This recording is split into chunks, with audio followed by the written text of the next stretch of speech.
Hey guys, tonight we begin with a man trying to sleep inside a winter that does not care whether he is brave. Not in a clean little tent from a catalogue, not tucked into a neat sleeping bag with a zipper, a foam pad, and a flashlight clipped somewhere convenient. He is somewhere in the mountain west, in the age of the fur trade, when the cold could arrive like a hand closing over the whole valley. The light is going out behind black timber. Snow has hardened on the shaded side of the rocks. The horses stand with their backs to the wind. Somewhere near the fire, a buffalo robe lies folded like a heavy, greasy door between a living body and the frozen ground. And that robe matters more than pride. Tonight, we are looking at how mountain men, trappers, voyageurs, hunters, and winter travellers slept when the wild was not a backdrop, but the room itself. We are not chasing the shiny legend of the lone frontiersman, perfectly comfortable beneath a sky full of stars, snoring peacefully while wolves politely respect the perimeter. That version is lovely, and also suspiciously well lit. The real night was colder, smokier, wetter, more crowded, and much less interested in romance. Sleep in that world was not the end of danger. It was one of the ways danger entered quietly. A man could ride all day, trap all day, cut wood, mend gear, thaw meat, scrape ice from a kettle, laugh at something foolish by the fire, and still lose the night because he chose the wrong hollow. Let his blanket get damp, sweated too much before lying down, or trusted a little warmth that did not last until morning. If this kind of quiet history helps you settle in, you can like the video and subscribe for more slow journeys into the strange, ordinary ways people used to survive the night. Now, dim the lights, maybe turn on a fan for that soft background hum, and let's ease into tonight's journey together. The first thing to understand is that a mountain man did not simply go to bed. Bed was something he had to build from whatever the day had left him. By dusk, he might be stiff from riding, his thighs sore from the saddle, his fingers cracked at the edges, his beard carrying a faint crust of breath and smoke. If he had been setting traps, he had spent time near water, and winter water was not just cold, it was treacherous. A wet sleeve, a damp moccasin, a blanket dragged through snow. Even sweat trapped inside clothing could become a private weather system against the skin. Cold was obvious, moisture was sneakier. It waited until a man stopped moving. So the campsite came first, and it was chosen with the seriousness of a small negotiation with death. You wanted timber, if you could get it, because timber meant fuel and some shelter from wind. You wanted a place not too low, where cold air could settle in the night like invisible water. You wanted access to actual water, but not so close that the damp crept into everything. You wanted room for animals, because horses and mules were not accessories in this life. They were transport, wealth, labour, alarm system, and sometimes the reason everyone in camp did not have to carry half the world on their backs. A sheltered grove could feel like mercy. Cottonwood, pine, willow, or brush might break the wind enough to keep a fire from being stripped thin. Snow could be useful too, if it banked against a windward side and blocked a draft. But snow was also a thief. It took heat from beneath you. It melted under pressure. It crept into seams. It made a man's bedding look dramatic for about 5 minutes, and then made it damp, which was winter's way of reminding him that beautiful scenery had no manners. Before anyone lay down, there was work. Always work. Firewood had to be gathered, and not just a polite armful either. A fire that died at midnight was not a fire, it was a preview of regret. Someone had to cut or break dead limbs, drag them in, stack them close enough to reach, and keep them from vanishing under falling snow. Green wood smoked. Rotten wood failed. Good dry wood was the sort of treasure nobody painted heroically enough. The fire itself was not a magical circle of safety. It gave warmth, yes, but it also demanded attention like a needy little king. Too small, and the cold stepped over it. Too large, and sparks could eat holes in robes, blankets, or clothing. Too smoky, and sleep became a slow argument with your own lungs. Too far away, and the heat never found you. Too close, and your bedding might warm beautifully, right up until it started to smell like scorched hair and bad decisions. A man might arrange himself with his feet toward the fire, or lie along it, depending on the weather, the shape of the camp, and the number of bodies trying to share the heat. In some camps, men slept in pairs or groups, not because it was sentimental, but because bodies are furnaces, and winter is an accountant. Shared warmth saved energy, shared labour kept the fire alive, shared misery also made good company, which is not a small thing when your pillow is probably a saddle, a folded coat, or whatever bundle is least likely to freeze into an insulting shape by morning. The buffalo robe was one of the great winter objects of that world. Thick, heavy, and often tanned with the hair on. It could be used as bedding, cover, shield, coat, mattress, wall, and emergency room, depending on how bad the night became. It was not light. It was not dainty. It did not fold with elegant obedience.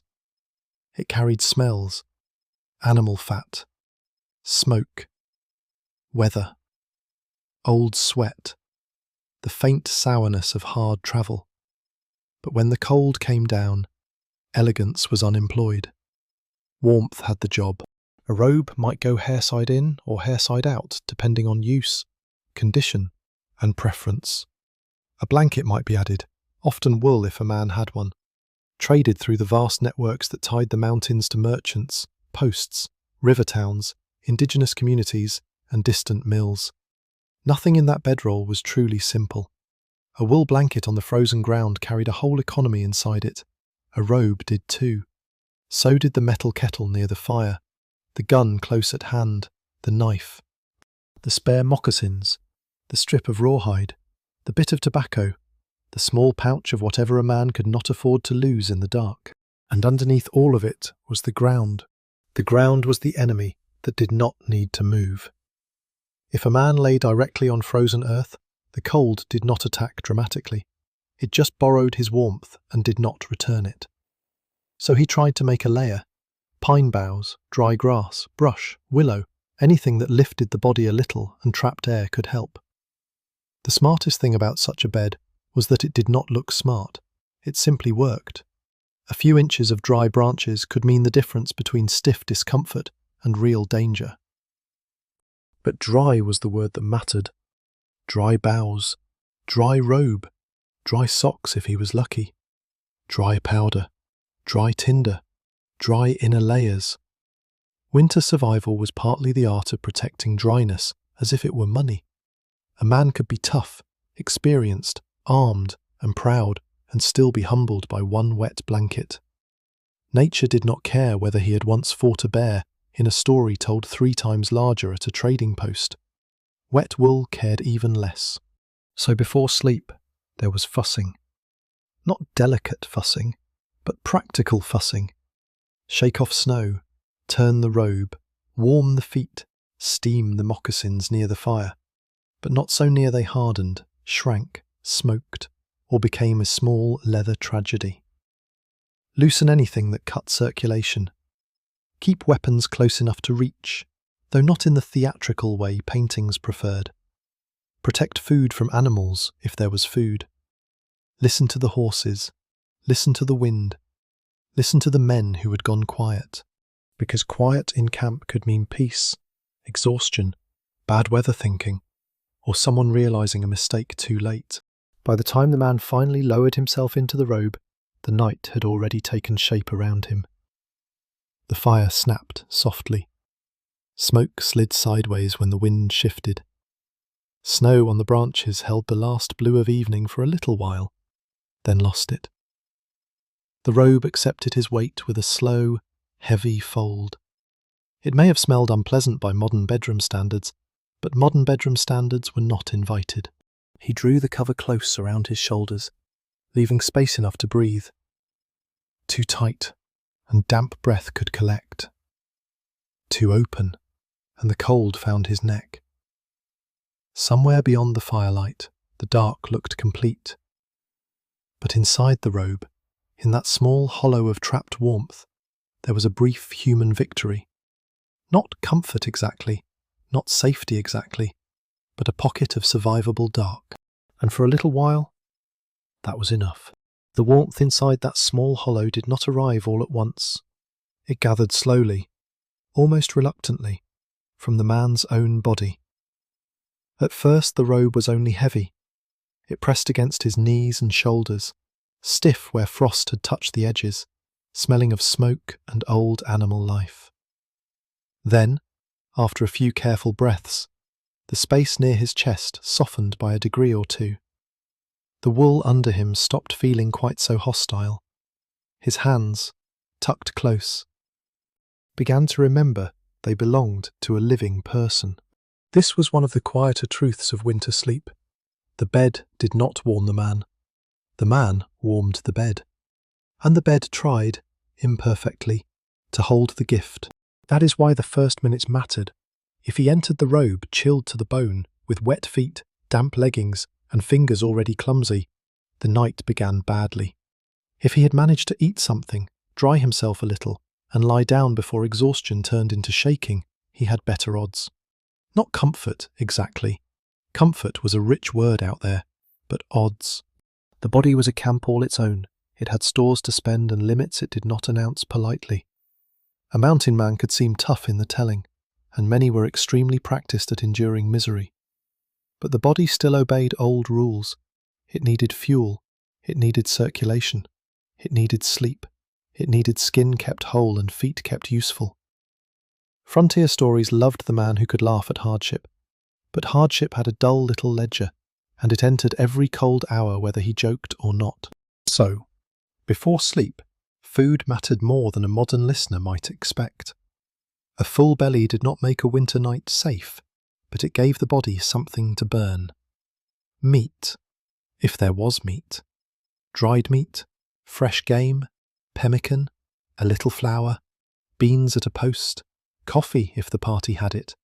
Whatever could be carried, traded, shot, trapped, or boiled into usefulness.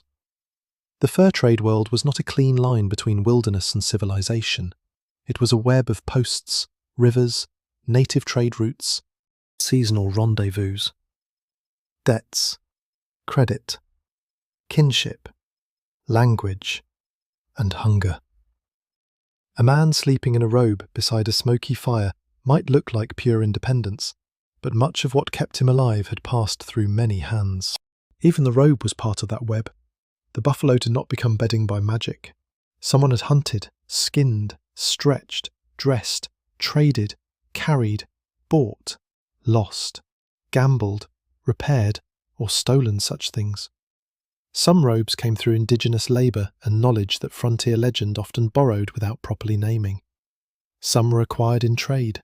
Some were worn down until they were less an object than a history of smoke, weather, and human need.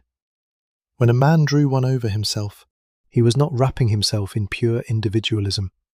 He was wrapping himself in a continent of relationships, some cooperative, some violent, some intimate, some unequal, all tangled together.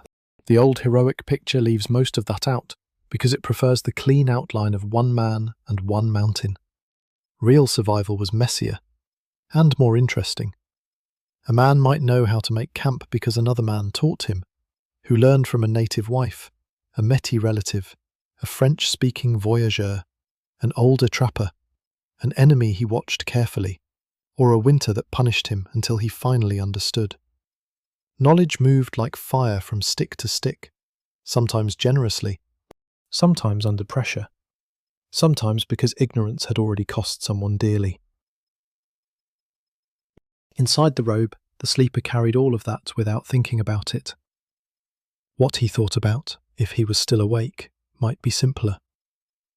The sore place on his hip, the crackle of the fire, the animal shifting beyond the light, the toe that still felt too cold. The fact that his nose was exposed and apparently planning to become a separate, frozen object. The small humiliation of needing to turn over, but knowing that turning over would release the little warm pocket he had spent 20 minutes building. This is where ruggedness became oddly domestic. The camp was rough, but the concerns were almost household concerns. Keep the bedding dry. Keep the fire alive. Keep the animals from straying. Keep the food from being raided. Keep your feet covered. Keep one edge tucked. Do not let sparks settle where they should not. The mountain man may have lived outside polite rooms, but he still spent the night managing a bedroom, a kitchen, a stable, and a heating system, all of them portable, unreliable, and open to the sky. There may have been a lean-to of brush or hides if the party expected to stay, or if the storm had forced the matter.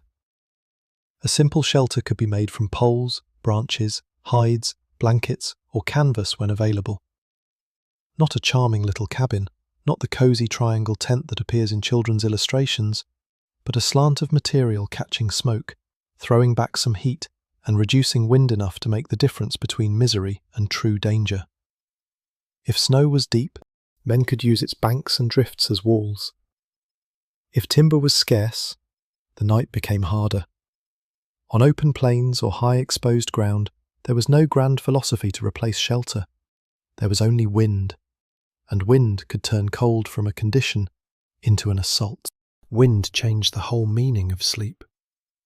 Still, cold could sometimes be managed with layers and fire.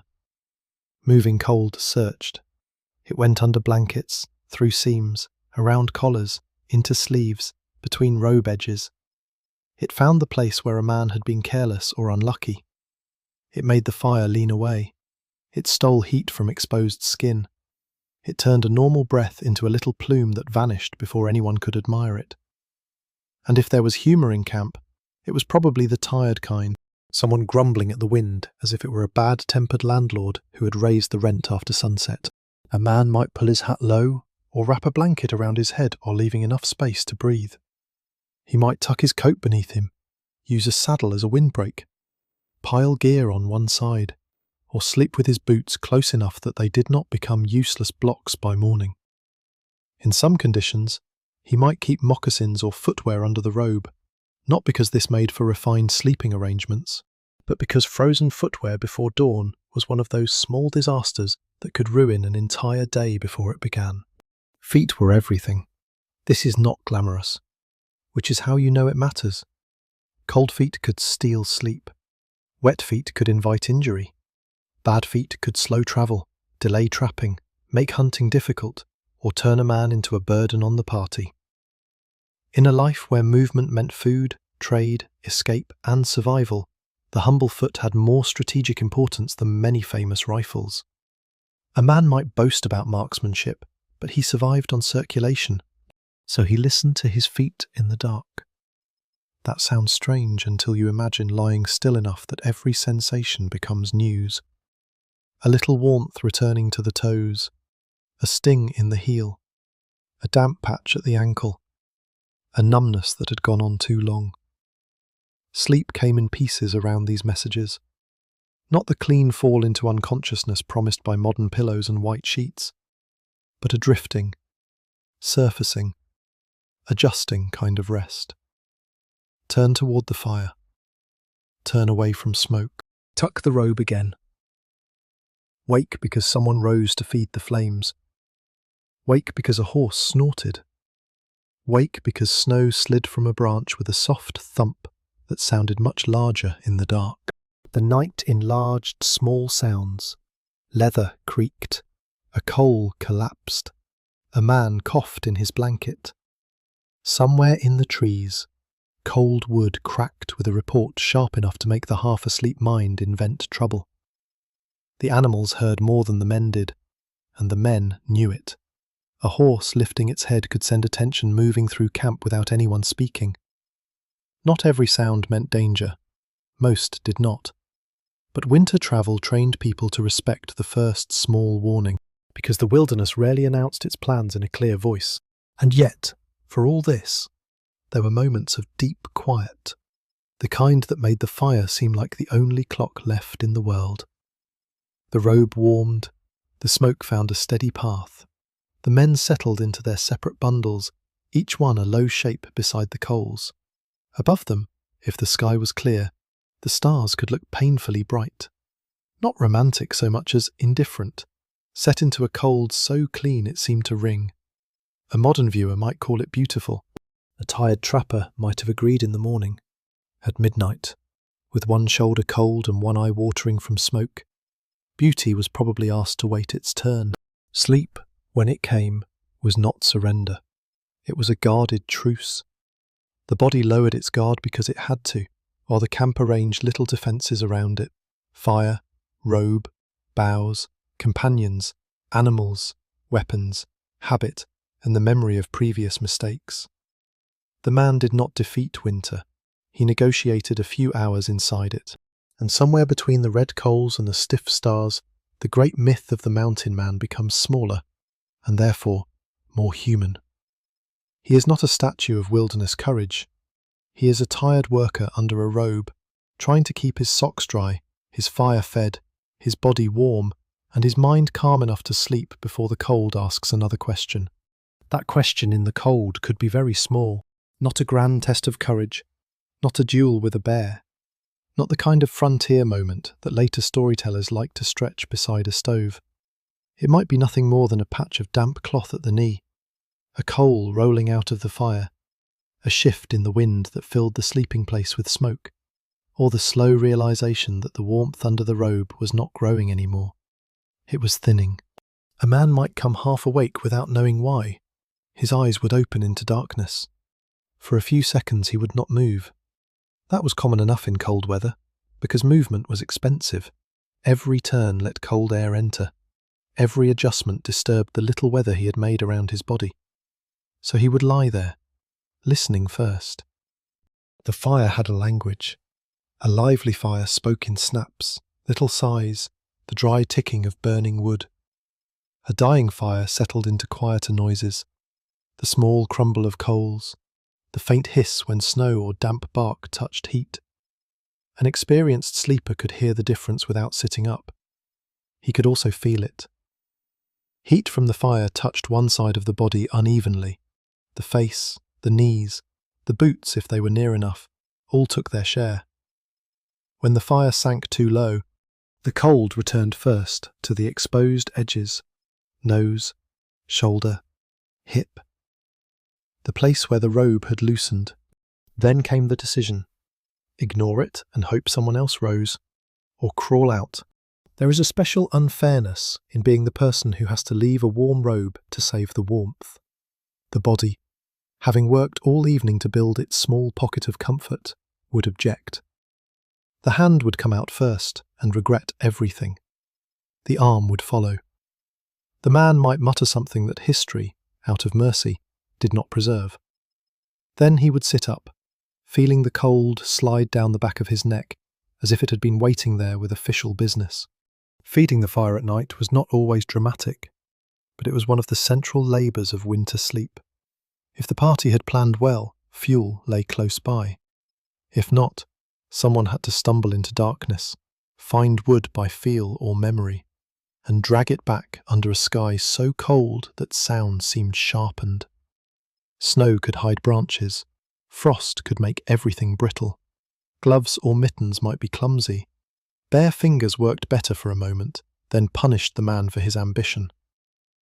Good winter camping made laziness look like wisdom, because it put necessary things within reach: wood stacked near the sleeper, footwear protected, weapons close, food secured, a water vessel not abandoned where it would freeze solid if there was any way to prevent it, gear arranged so a man did not spend half the night pouring through darkness like a bear with poor organisational skills. The difference between a veteran and a fool was sometimes no more impressive than where he left his boots. Boots, moccasins, and leggings deserve their quiet fame here.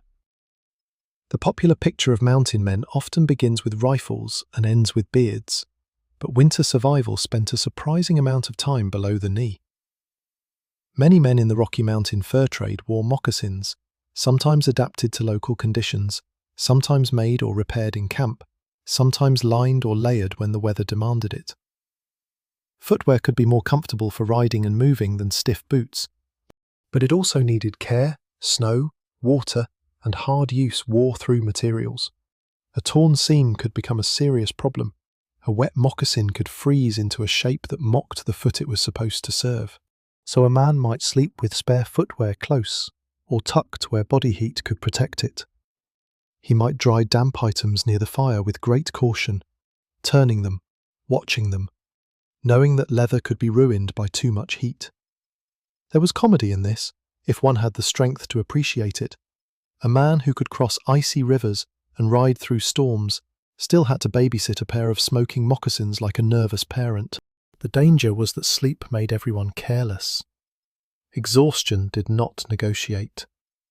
After a day of travel, trapping, hunting, packing, cutting, repairing, and keeping animals together, the body wanted to collapse into the simplest possible shape. A man could know perfectly well that he should turn his moccasins, shake snow from the robe, pull another log close, and loosen the tight wrap around his leg. He could know all that, and still stare at the fire with the dull patience of someone whose mind had gone soft at the edges. That is one reason camp routines mattered. Routine did what tired judgment could not always do. In winter travel, a repeated habit became a kind of extra brain. Put this here, keep that dry, check the animals, cover the gear, feed the fire before it is urgent, eat while there is heat. Repair the small tear before the small tear becomes a large hole in a very inconvenient place. The men who survived longest were not necessarily the loudest or most reckless. Often, they were the ones who understood that winter punished loose ends. And winter had many assistants. One was frost. Frost could stiffen fabric, whiten hair, glaze a beard, and make the edge of a blanket crackle when moved. Breath condensed wherever it met cold surfaces. A man who covered his face completely might wake to dampness near his mouth, and dampness was the old enemy returning in a softer disguise. Leave the face too exposed, and the nose suffered. Cover it too tightly, and breath made its own little swamp. The human body, extremely proud of being alive, was also constantly producing moisture, which in deadly cold felt like a design flaw. Another assistant was smoke. Smoke could be protector and tormentor. It kept some insects away in warmer seasons, helped dry and preserve, marked camp, warned air when fire was doing its job. But in a winter sleeping place, especially under a lean shelter or in shifting wind, smoke wandered where it pleased. It got into eyes. It entered blankets. It settled into hair, beards, robes, packs, and memory. A man might wake coughing, turn his face away, then discover that the wind had developed a personal interest in following him. The smoke smell became part of the sleeper. Not a decorative scent like a modern candle named Frontier Evening, but a deep, practical odour soaked into everything he owned. Smoke was laundry, insulation, warning, comfort, annoyance, and social atmosphere. Men around trading posts and winter camps must often have carried the smell of old fires, the way modern people carry the smell of soap. In that world, clean was relative, and smoke at least suggested warmth had been attempted. Beside the human sleepers, the animals had their own troubled night. Horses and mules needed protection, grazing if possible, or feed when available, and restraint enough not to disappear. In snow country, animals might paw through crust to reach grass, but conditions varied, and winter could make feed scarce. A party's sleep was never separate from the animal's condition. A restless horse could wake men. A lost animal could ruin plans. A stolen animal could change a life. A dead animal could force hard choices that no romantic painting placed in the background, so the camp listened outward as well as inward. The robe held one man's warmth, but the whole group's safety depended on a larger circle: animals, gear, fire, weather, terrain, and human trust. A winter night was a system, and sleep was allowed only when enough parts of that system were behaving. Trust mattered because not everyone could be awake at once. In larger parties, watches might be kept depending on danger, location, weather, or fear of theft or attack. In smaller camps, watchfulness could be looser, more improvised, braided into the ordinary waking caused by fire and cold. One man rose to add wood and looked around. Another woke to cough and checked the horses.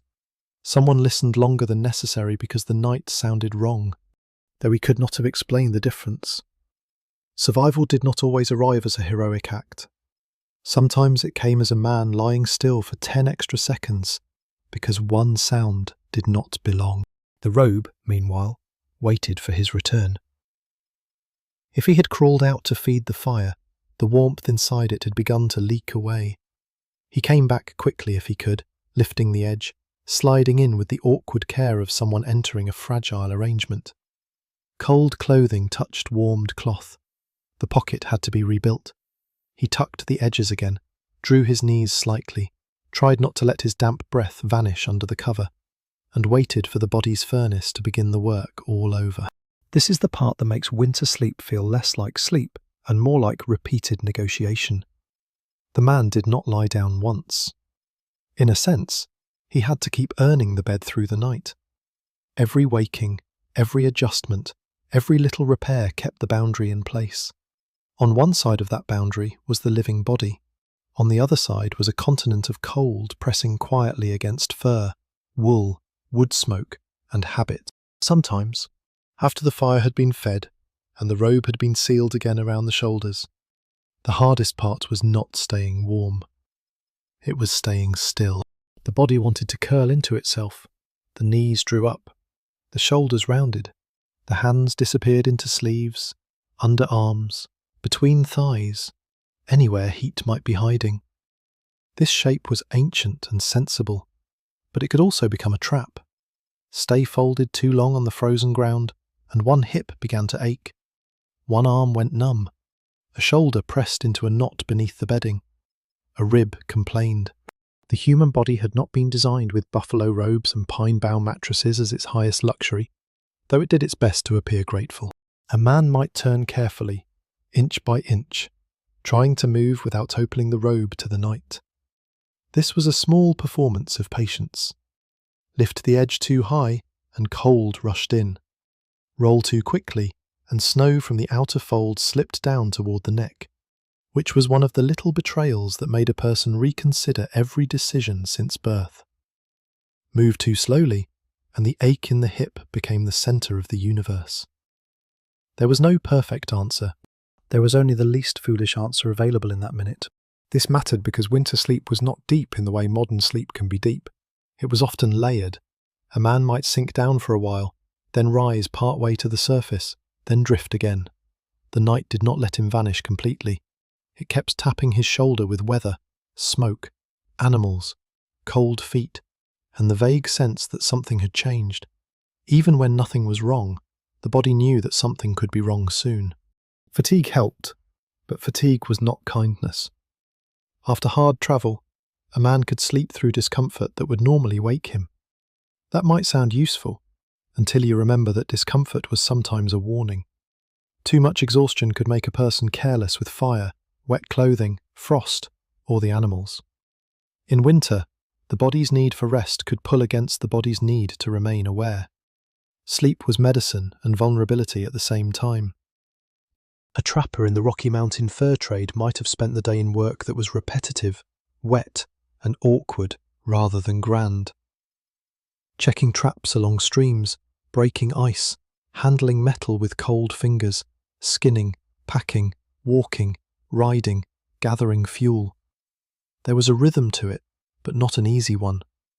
Beaver country in winter could mean water at the worst possible time. Streams and ponds were sources of profit, food, and danger. They gave the trade its reason, and they threatened the hands and feet of the men who worked them. That is a detail frontier legend often polishes away. It loves the rifle shot, the chase, the escape, the dramatic encounter. But much of the winter life was maintenance, drying, thawing, mending, scraping, wrapping, packing, repacking, looking for what had been dropped, counting what had been used, protecting what remained. A man could spend more energy saving his own gear from ordinary weather than from any famous enemy. And every item had a sleeping life. The rifle had to be kept near, but also protected from damp. Powder and priming needed care. A knife had to be within reach, not because every hour was cinematic danger, but because knives were daily tools, and darkness made simple tasks harder. The possible's bag, belt, pouch, or personal bundle held small necessities whose loss could become serious. A cup or kettle might be placed where it could be found by touch. A coat might be pillow, blanket, wall, or emergency layer, depending on the hour. The saddle, if there was one, could lift the head, block a draft, or simply remind the sleeper that tomorrow had already made plans for his body. The body, meanwhile, became very aware of class in a way the old stories rarely admit. Not every man had the same gear. Some were better supplied. Some were new to the country and poorly prepared. Some had traded well, married into networks of knowledge and support, or attached themselves to more experienced parties. Some had lost goods, worn out clothing, or been forced to improvise. Winter did not treat all blankets equally. A fine robe, extra wool, sound footwear, and a decent shelter could turn a deadly night into a miserable one. That may not sound like a victory, but in that world, misery was often the acceptable version of survival. There was also the difference between moving through winter and wintering in place. A party caught travelling through hard weather faced one kind of sleep. Men established in a winter camp, near timber and water, with stored provisions or better shelter, faced another. A cabin, lodge, hut, or more permanent camp could change everything, though not into ease. Smoke still gathered. Vermin might share quarters. Food might run short. Tempers could fray. But a wall, even a bad wall, was a serious historical achievement when the wind was moving. Out under the open or in a temporary shelter, the robe remained the nearest wall. Its edge against the ground was the line between inside and outside. The man's breath fogged near his mouth. Ice might form in his beard. The hair of the robe trapped air, and trapped air was life in miniature. He was not trying to heat the whole world. He was trying to defend a narrow strip of warmth from escaping. That is why sharing could become practical.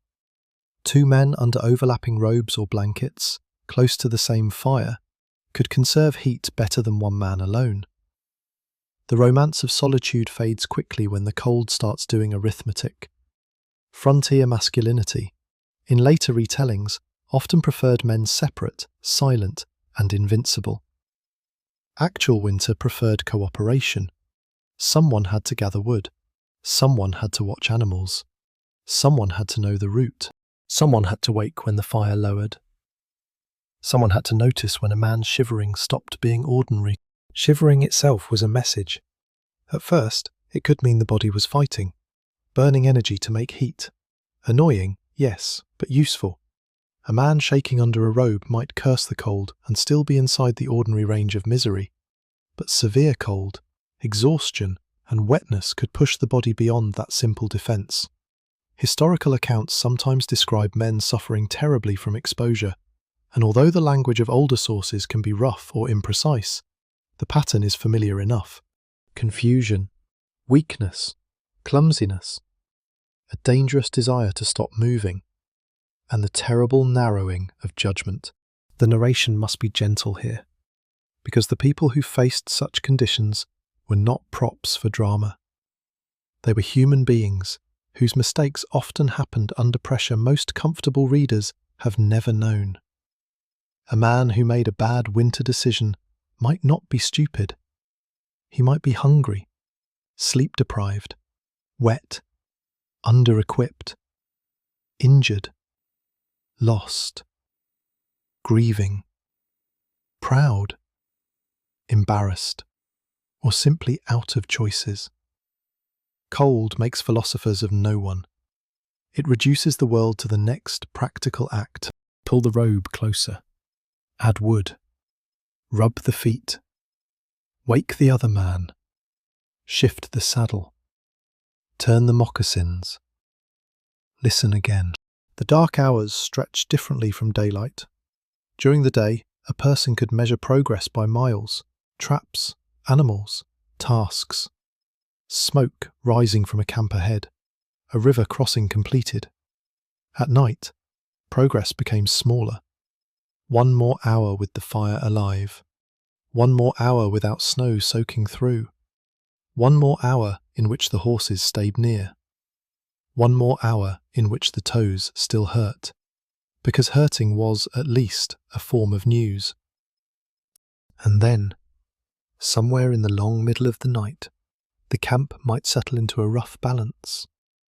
The fire, though lower, had not died. The wind had found a steady direction. The men had stopped shifting so often. The animals stood dark and hunched beyond the glow. The robe had warmed again around the sleeper's chest. His breath slowed. The ache in his hip became part of the ground, not a separate complaint. The smoke thinned. The stars, if visible, looked less like sharp points and more like distant holes pricked in a frozen hide. For a while, there was no story at all. Only bodies lying close to the earth, wrapped in animal skin and trade wool, held between sleep and watchfulness by firelight. The mountain world remained enormous around them, but the human world had shrunk to a ring of coals, a few bundles of gear, and the faint warmth saved under a robe. That faint warmth saved under a robe was never only warmth. It was time until dawn, time until the horses could be checked properly, time until stiff fingers had to work again, time until traps had to be visited, loads repacked, snow crossed, meat cooked, water thawed, choices made. Winter sleep in the mountains was not a soft border between yesterday and tomorrow. It was a narrow bridge, and a man crossed it in pieces. Toward the middle of the night, cold often became less surprising and more personal. At first, when darkness fell, the cold was everywhere, large and obvious. Later, it seemed to choose details. It sat on the ridge of the nose. It tightened the skin around the knuckles. It found the gap between trouser leg and moccasin. It made a man aware of his own ears, as if they were poorly planned extensions of the head. Under the robe, he could be mostly warm and still suffer in parts, which is one of winter's more irritating talents. This divided comfort shaped how men slept. The whole body rarely rested at once. Some part was always negotiating. A foot too near the edge, a shoulder too far from the fire, a cheek damp from breath, a hand trapped under the body and slowly going numb. The sleeper might dream, then wake because one cold detail had become louder than the dream. He might not fully remember waking. He might only shift, tuck, pull, and sink back down, leaving no trace except a slightly better seal along the robe. The fire's light made the camp look smaller than it was. Within the glow, there were faces half covered, packs leaning into shadows, a kettle gone dark, a saddle with frost gathering along its edge. Beyond the glow, everything widened. Trees, snow, stream beds, ridges, animals, perhaps other people somewhere far off, perhaps no one at all. The darkness did not need to be filled with danger to feel powerful. Its size was enough. The man in that camp probably knew he was not the first person to sleep there, or near there, or in a place just like it. Long before fur companies sent traders and trappers deeper into the Rockies and surrounding regions, indigenous peoples had known winter landscapes with a precision no newcomer could invent quickly. Camps, routes, shelter practices, clothing materials, food stores, fire methods, snow travel, animal behaviour, seasonal timing, all of it belonged to older worlds of knowledge. Euro-American mountain men often survived by entering, borrowing from, marrying into, trading with, fighting within, or depending upon those worlds, even when later legends tried to make them look self-created. This does not make the history simple or gentle. The fur trade was full of exchange, intimacy, alliance, exploitation, violence, dependence, misunderstanding, and adaptation. But it does make the sleeping robe less lonely. That man lying by the fire was not just a rugged individual dropped into empty land. He was part of a human landscape, one that had names, trails, languages, territories, rules, memories, and losses. The wild was never as empty as the myth required. Even the idea of sleeping in the wild changes when looked at closely. For some men, the night was spent near a temporary camp on a trapping route.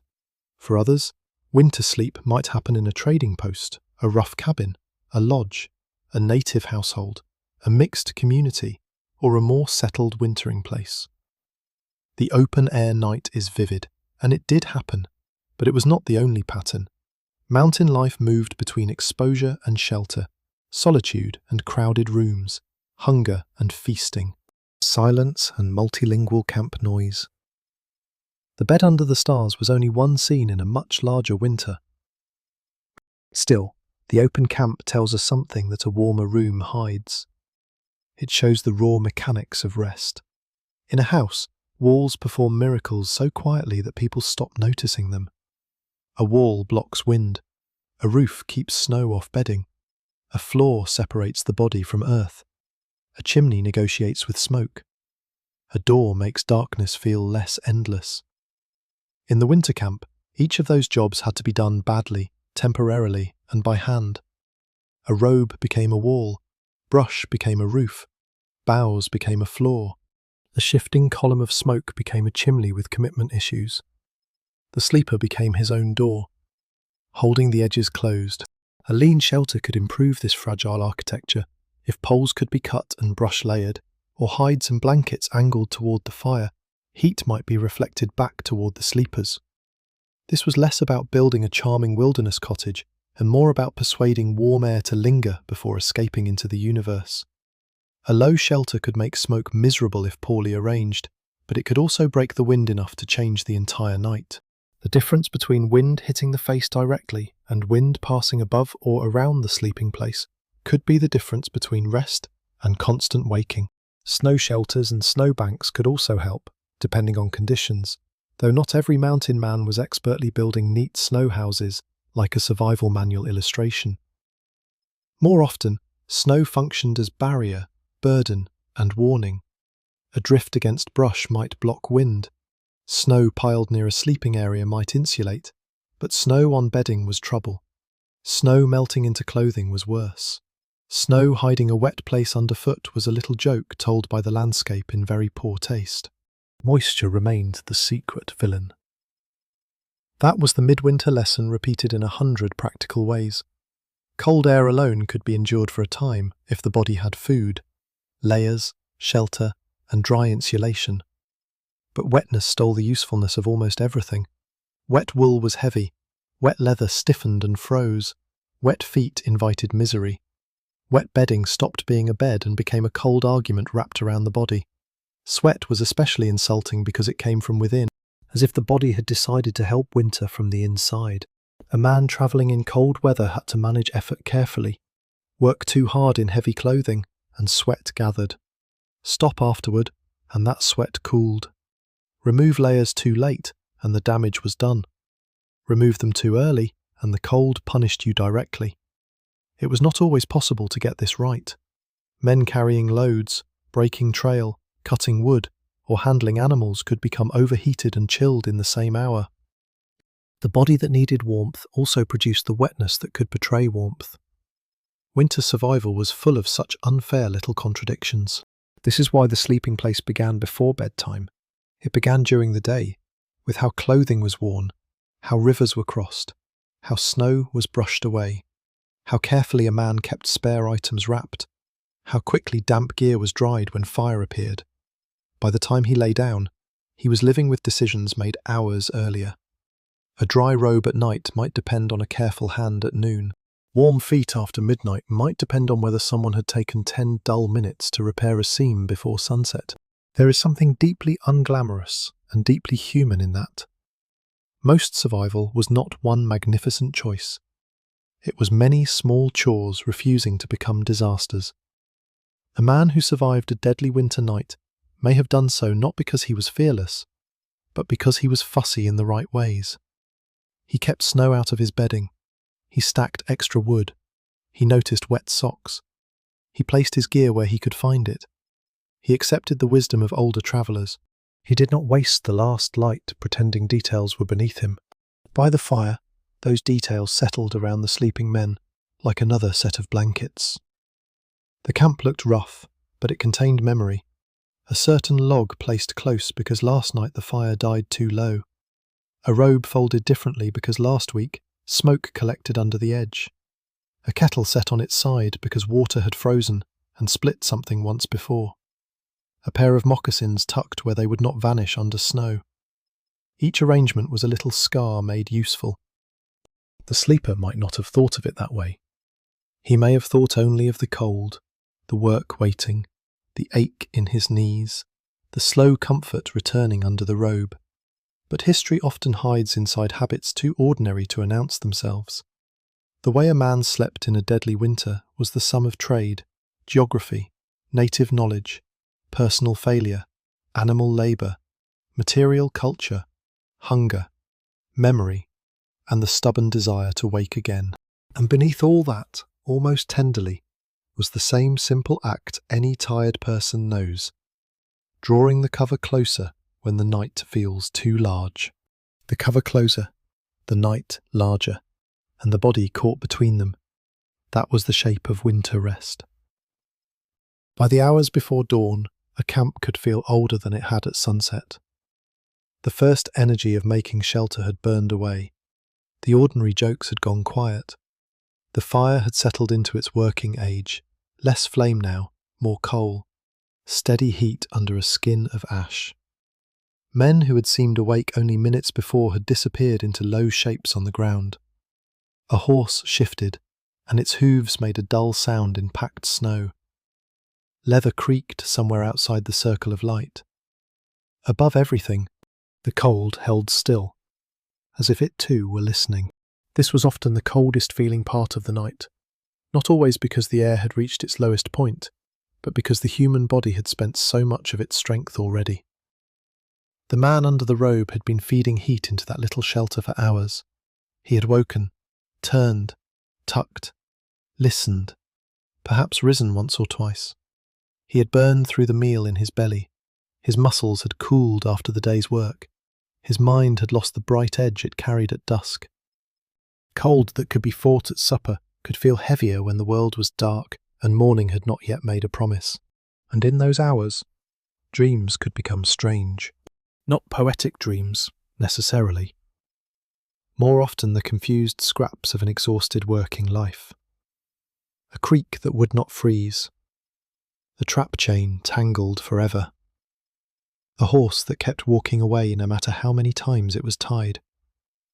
A trading post door that opened into deep snow. A blanket full of holes.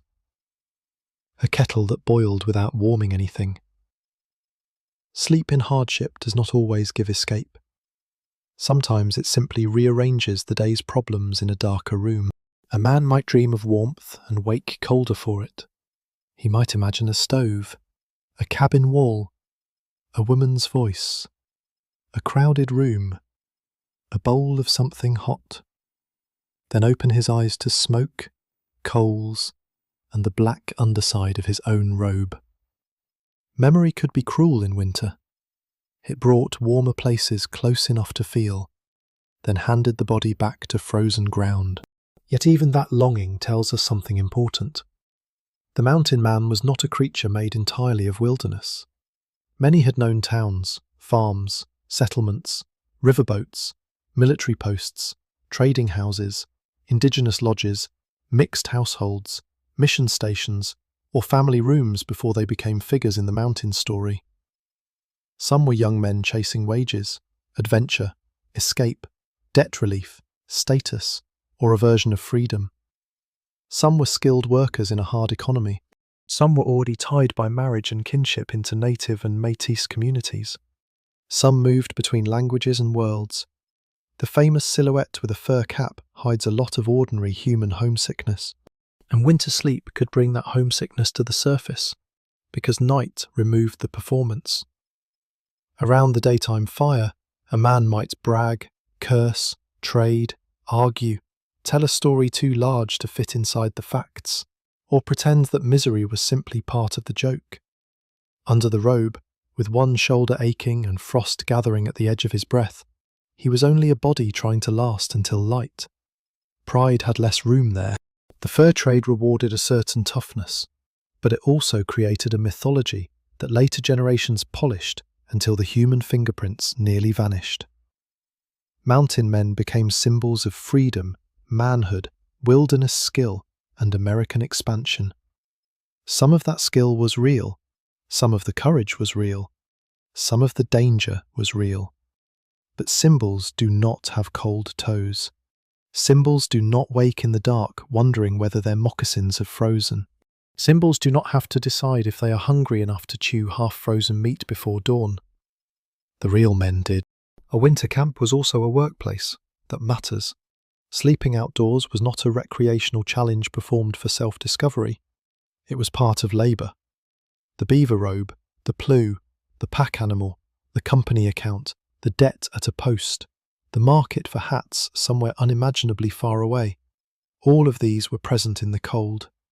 A man lying under skins beside a fire might have seemed beyond civilization, but the reasons he was there reached into counting rooms, fashion, credit, empire, and trade. His sleep was wild in setting, but not separate from the world economy that makes the robe feel different. It was not simply a cosy object. It was part shelter, part commodity, part evidence of environmental transformation. The fur trade took animal lives and turned them into wealth, clothing, credit, status, and survival. Beaver pelts moved east and across oceans. Buffalo robes warmed bodies and entered trade. The same materials that kept a man alive at night also tied him to systems that changed landscapes and communities. History rarely lets an object stay innocent, but under the robe, the man may not have been thinking in systems. He may have been thinking about breakfast. Morning food, if it existed, mattered as a kind of emotional anchor. Coffee, when available, could feel almost miraculous, though it might be bitter, smoky, weak, or boiled with the confidence of people who were not trying to impress a cafe. A strip of meat, a lump of cold pemmican, a bit of bread or flour preparation if supplies allowed. Whatever the camp had, these were not just calories, they were proof that the night had been crossed and the body could begin again. Before that, there was the worst moment. Leaving the bedding for good. Rising briefly to feed a fire was one kind of suffering.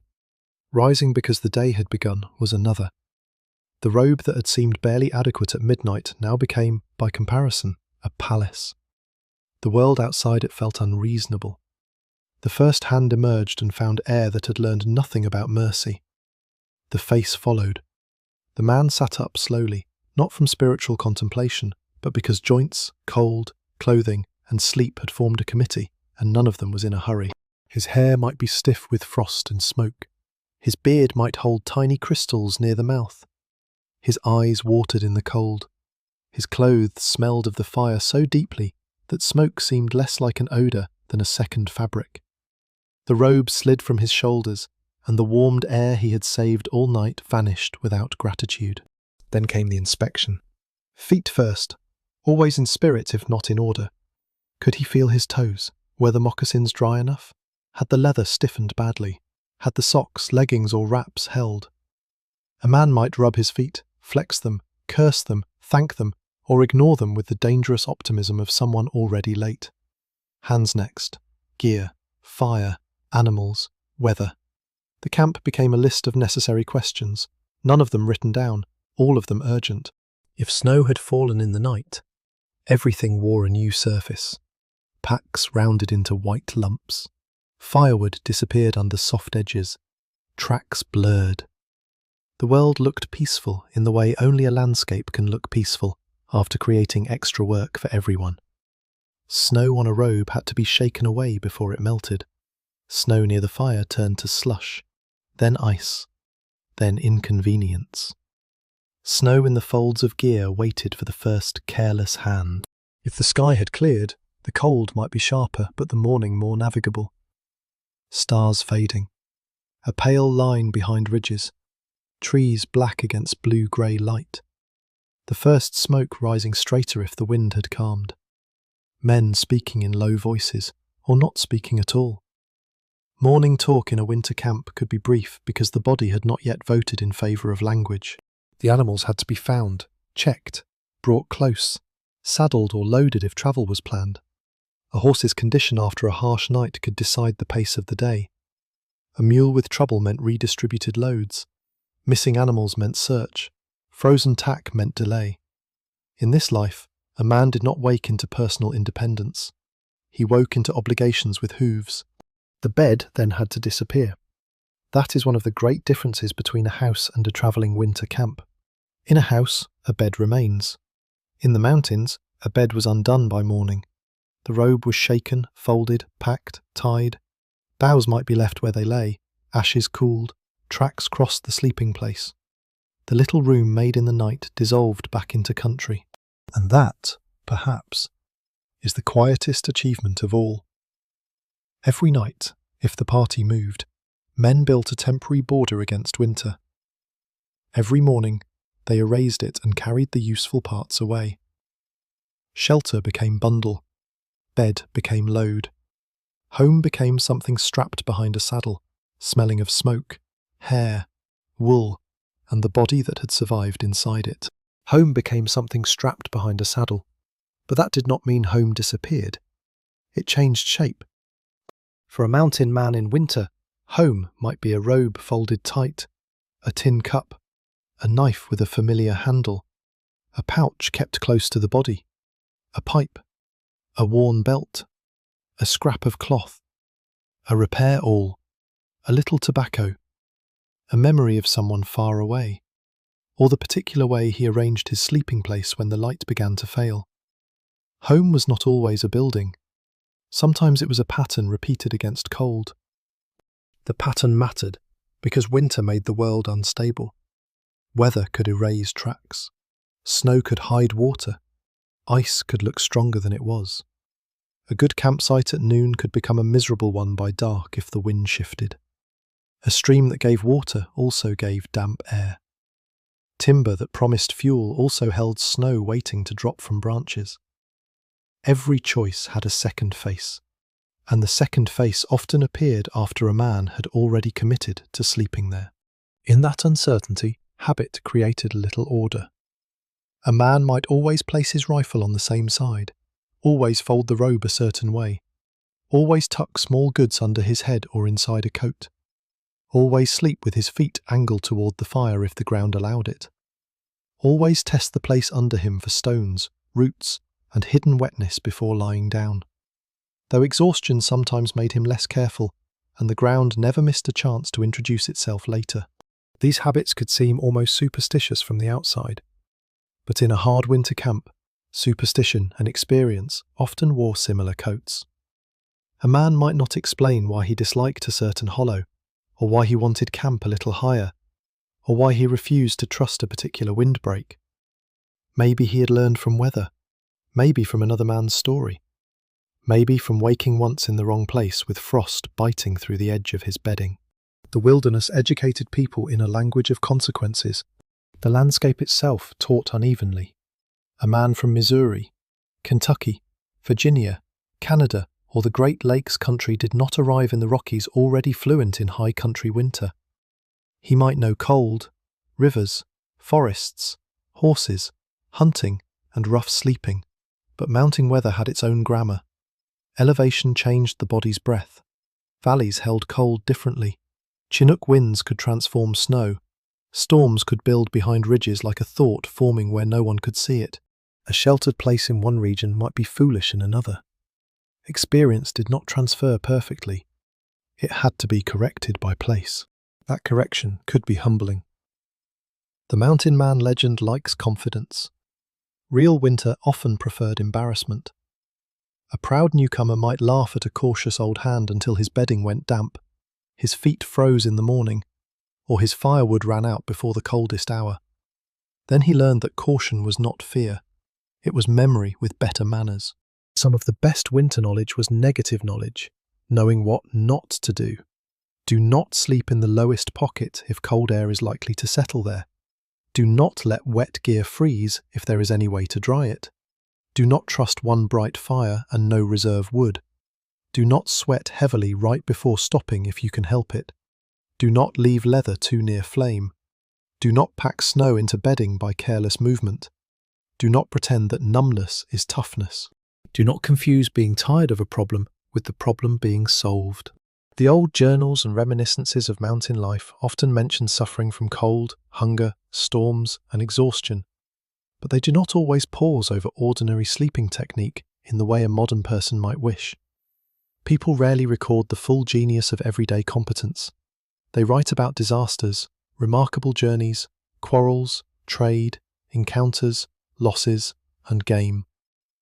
The small arrangements of sleep vanish because they were too common to explain.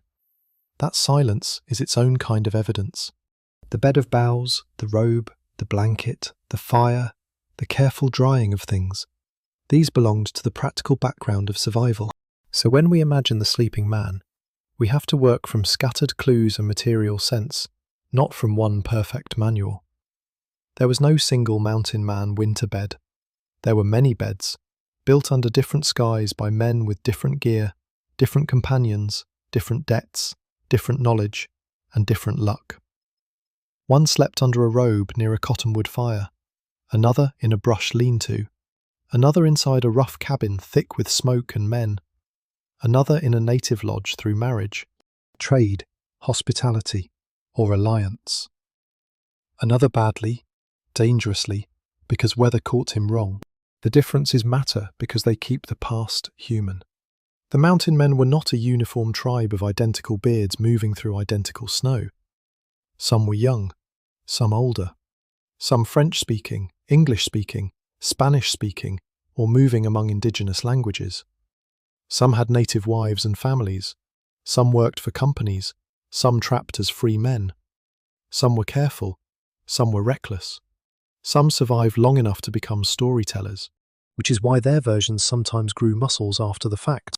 By the time a story reached a trading post, a campfire, a newspaper, or a memoir, a winter night could become cleaner than it had been. The cold became more dramatic, the hero more durable, the mistakes less embarrassing. Nobody wanted to preserve the exact number of times he woke because his hip hurt. Few legends are improved by the phrase, "And then I spent half the night trying to keep my left foot warm." Yet that may be closer to the truth than the thunderous tale. The ordinary discomfort is what gives the history weight. A man under a buffalo robe was not performing survival for an audience. He was doing maintenance on life. He was keeping a tiny human climate intact. He was managing heat, dryness, fuel, circulation, gear, animals, hunger, and fear in the least theatrical hours of the night. If he succeeded, nothing happened. That was the victory. No rescue, no battle, no carved monument. Just dawn. And dawn did not always bring relief. Sometimes it revealed the cost of the night.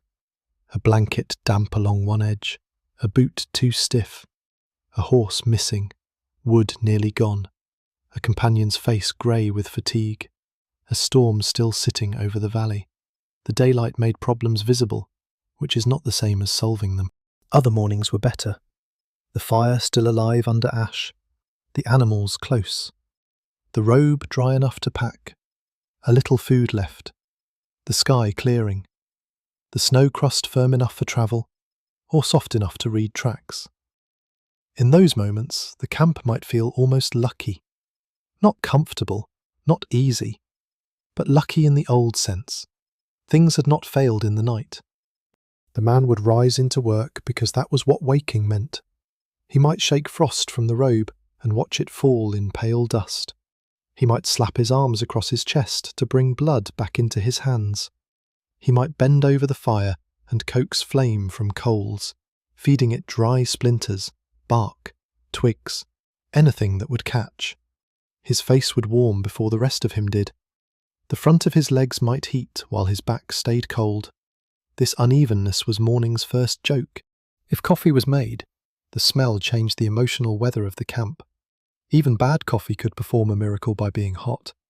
A kettle near the coals, a cup passed from hand to hand, steam rising into air sharp enough to make it visible. These details were small, but they mattered. Hot liquid told the body that the night had ended. It told the mind that order could be rebuilt. The robe, once shaken, became object again. During the night it had been room, wall, blanket, roof, and companion.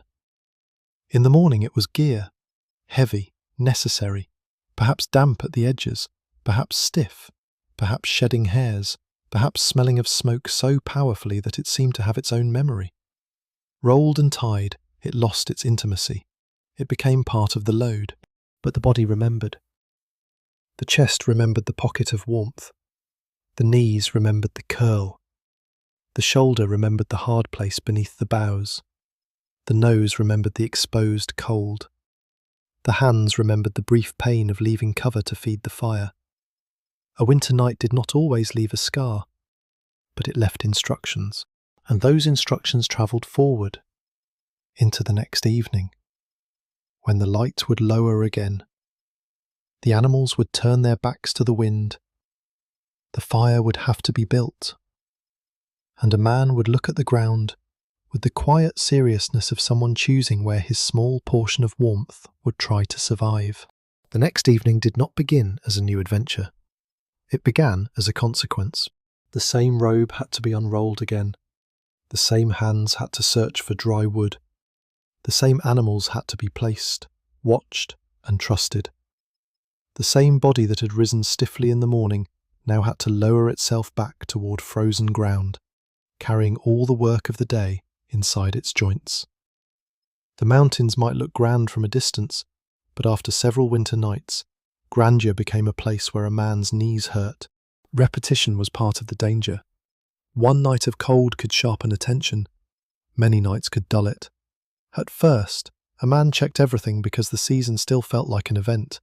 Later, after days or weeks of exposure, the routine could become mechanical. Shake the robe, feed the fire, set the gear, dry the feet, watch the smoke, eat, lie down, wake, repeat. The very habits that saved him could become so familiar that he stopped feeling their importance. That is when small mistakes crept in. A damp edge folded inward. A pair of moccasins left a little too far from warmth. A blanket packed before it had properly dried. A fire laid carelessly because the night seemed calm. A campsite chosen quickly because everyone was tired, and tired men can make bad ground look acceptable. Winter did not always defeat people with a single storm. Sometimes it waited for the slow erosion of attention. In the fur trade world, the work itself made that erosion likely. Trapping required patience, miles, cold hands, and repeated contact with water. Travel required animals, loads, routes, and weather luck. Hunting required effort that might or might not be rewarded. Camp labour did not vanish because the men were exhausted. Wood did not cut itself. Meat did not cook itself. Snow did not politely remain outside the bedding. And when daylight was short, all of these tasks crowded into a narrow band of useful hours. By the time night came, sleep could feel less like a choice than a collapse, with responsibilities attached. A man might sit near the fire after supper and feel his body trying to shut down before he had finished the necessary chores. His eyes would narrow. His hands, held toward the flame, would redden on one side and ache on the other. Steam might rise from drying leggings or moccasins, carrying the smell of wet leather, smoke, and human weariness. Someone might speak, and no one would answer quickly. Not out of hostility. The words simply had to cross a great interior distance. Cold changed conversation. In warmer camps, stories could grow long. Men might laugh, argue, sing, gamble, boast, insult one another with creativity, or retell dangers until the dangers became slightly better shaped for memory. Winter shortened things. Speech cost breath. Breath became vapour. A man with cold lips and tired lungs did not always spend them on ornament. The jokes remained, but they grew drier, often aimed at whatever was making life difficult. The wood, the wind, a stubborn mule, a kettle that refused to boil fast enough, or a companion whose idea of dry firewood had clearly been developed in a swamp. Still, camp talk mattered. It kept men awake long enough to finish tasks. It shared information. It softened fear without denying it. A casual remark about the wind could be weather sense. A complaint about a horse could be an early warning. A story about a man losing toes might be entertainment on the surface and instruction underneath. In oral worlds, practical knowledge often travelled wearing the coat of a story. because stories were easier to remember than advice. Some of those stories would have involved famous names, narrow escapes, harsh winters, desperate marches, and the kind of frontier exaggeration that makes a listener raise one eyebrow while still listening carefully. But the most useful stories may have been the least dramatic. How someone kept a robe dry in sleet. How another man built a better windbreak from willow. How a party survived by turning back before pride trapped them. How not to sleep near a stream when the air sinks. How a pair of spare moccasins saved a week of travel. These were not the stories that made legends, but they were the ones a cold body could use. The body learned from stories, but it also learned from pain. A man who once woke with one side dangerously chilled might forever angle his bedding differently. A man who once burned a hole through a good blanket might never trust a spark again. A man who once spent a morning beating frozen footwear into obedience might sleep with it under cover afterward, even if someone laughed. Winter experience was written into posture. That posture could become recognizable. The way a veteran sat with his back to a windbreak without needing to look. The way he stamped snow from his leggings before it melted. The way he tested a branch for dryness. The way he moved gear away from sparks, then moved it again because the wind had shifted. The way he saved small scraps of usable material because repair was easier than replacement when the nearest store was a long, cold distance away. In winter, waste became almost moral. Not moral in the sermon sense, but moral in the survival sense. Wasted heat, wasted dryness, wasted daylight, wasted food, wasted animal strength, wasted firewood. Each one became a small insult to the chances of mourning. A man did not have to be tidy by nature to become careful. The season trained care into him, and where it failed, it punished. The robe trained care too. It was too valuable to abuse casually, even when worn and dirty. If it became soaked, it was heavy misery. If sparks damaged it, the loss could be serious. If it was packed badly, snow could enter folds. If it was laid directly where meltwater gathered, the night would remember. So the robe was handled with a rough respect, shaken, turned, dried when possible, kept near, not because it was sentimental, but because it was the closest thing to a wall a travelling man owned. A buffalo robe could be awkward. Its size, weight, smell, and stiffness made it very different from modern bedding. But that awkwardness was part of its honesty. It did not promise comfort without labour. It promised help if a man understood its limits. It held heat if kept dry. It blocked some wind if placed well. It cushioned a little if layered right. It became better when combined with boughs, blankets, bodies, fire, and shelter. Alone, it was not magic. In a system, it was powerful. That word, system, is important even if the men themselves did not use it that way. Winter sleep was never one invention. It was an arrangement: ground insulation, body heat, fire, fuel supply, windbreak, dry clothing, food, animals, companions, weather judgment, and habit all leaned against one another. Remove one, and the others had to work harder. Remove several, and the night became dangerous quickly. This is why the popular question, "How did they sleep?" has no single answer. They slept by assembling conditions, sometimes well enough, sometimes badly, sometimes not at all, sometimes in a crowded, smoky shelter where warmth came with coughing and another man's elbow, sometimes in the open, wrapped so tightly that turning over became a diplomatic incident, sometimes beside a fire that had to be fed like a demanding baby with sparks, sometimes in a cabin or post. Grateful for walls, even if those walls contained damp clothes, stale air, fleas, noise, and personalities that had not improved with winter. But even poor shelter could feel luxurious after open ground. A roof changed the imagination. Inside, a man could stop watching the sky for snow. He could sleep without the same fear of waking under a new white layer. He could set gear somewhere and expect it not to drift away beneath powder.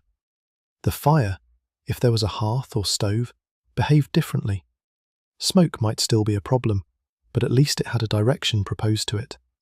Walls made the night smaller, and after enough time outdoors, smaller could feel like kindness.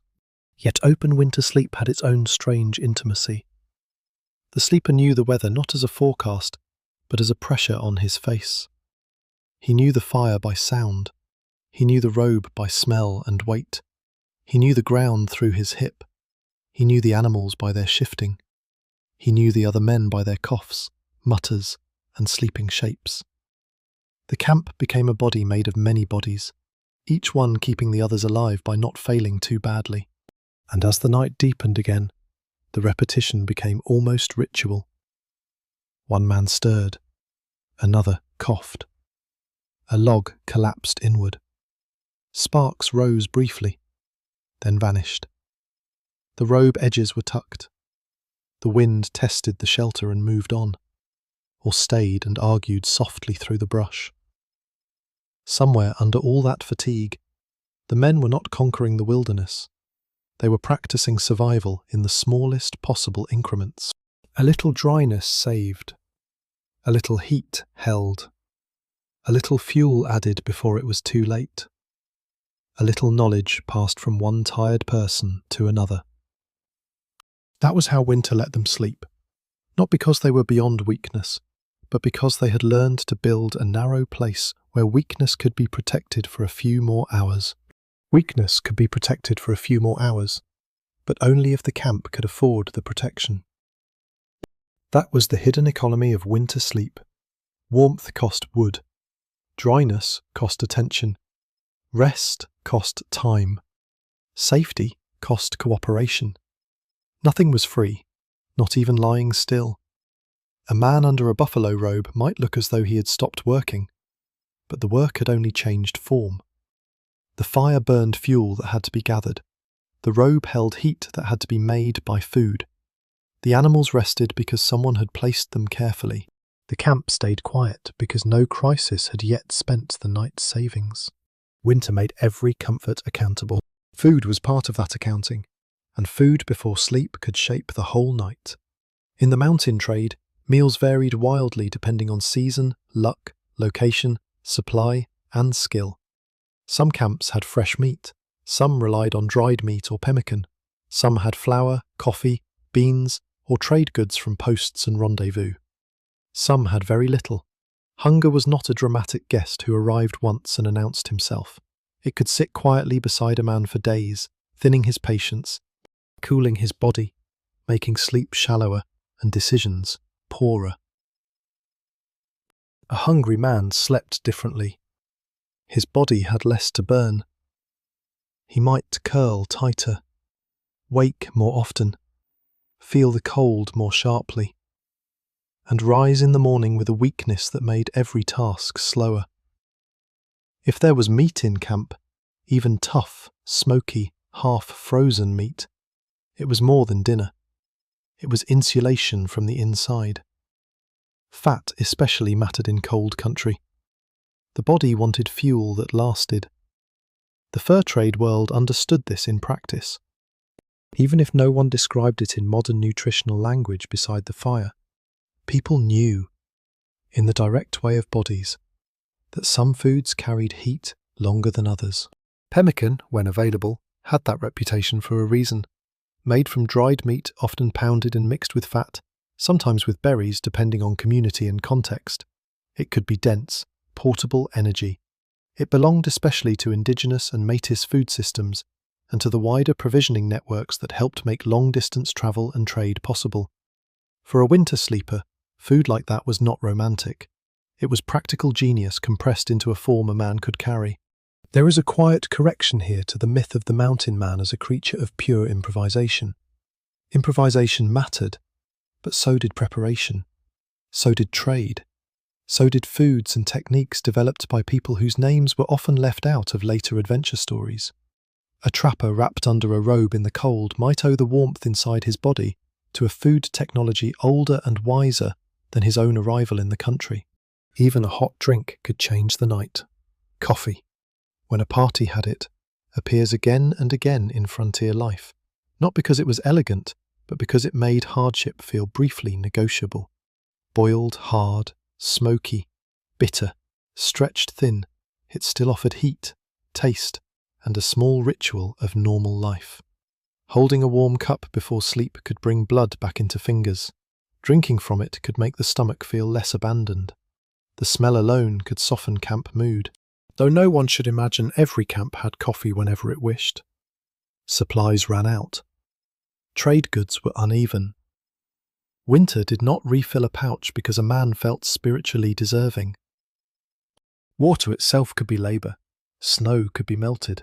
But snow is mostly air pretending to be abundance. It takes time and fuel to turn it into enough water to matter. Streams could be accessed, if not frozen too thick or dangerous. Ice could be broken. A kettle could freeze if neglected. A man who has never had to work for water in the cold may not understand how strange it is to be surrounded by snow and still need fuel to drink. Before lying down, men might eat near the fire with little ceremony.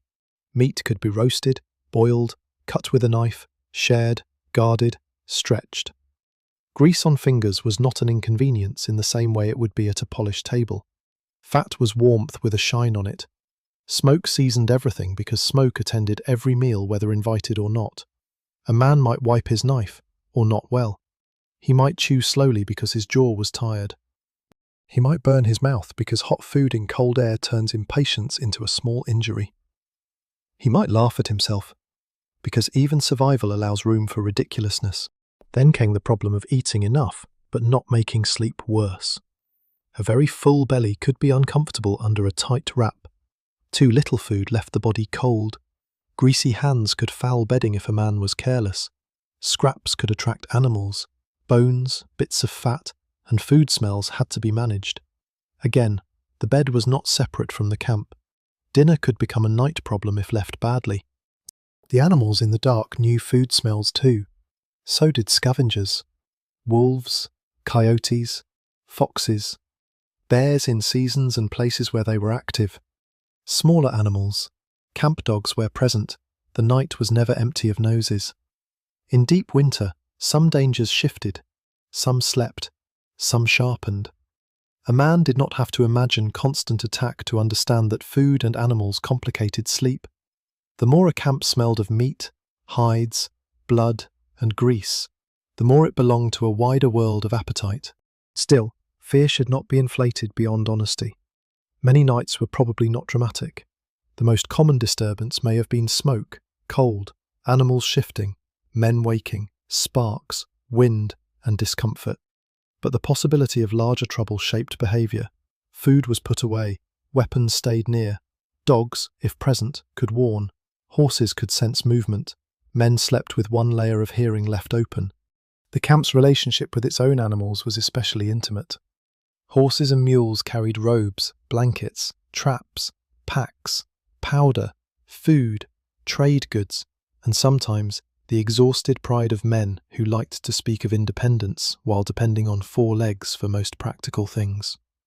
In winter, animals needed care that could cut into human rest.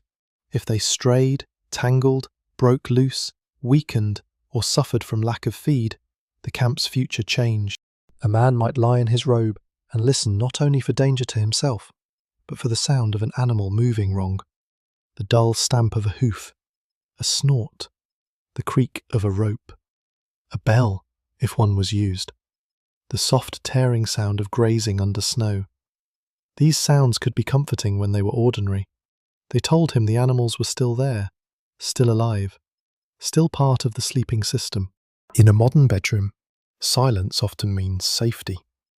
In that camp, the right noises meant safety. The fire ticking, a horse shifting, a companion breathing, wind steady in the trees. Nothing too sudden, nothing too absent. Total silence could be beautiful, but also suspicious. A camp listened for patterns, and sleep fitted itself around them. There is something almost tender in that, though not sentimental.